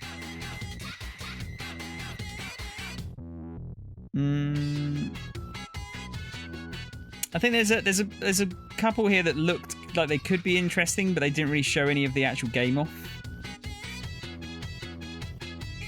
Oh, thank you. Decarnation, very yuppie psycho house-esque game. I was trying to think, like, I was trying to remember Yuppie Psycho. Couldn't remember it. Couldn't remember the name of it. It did look like that.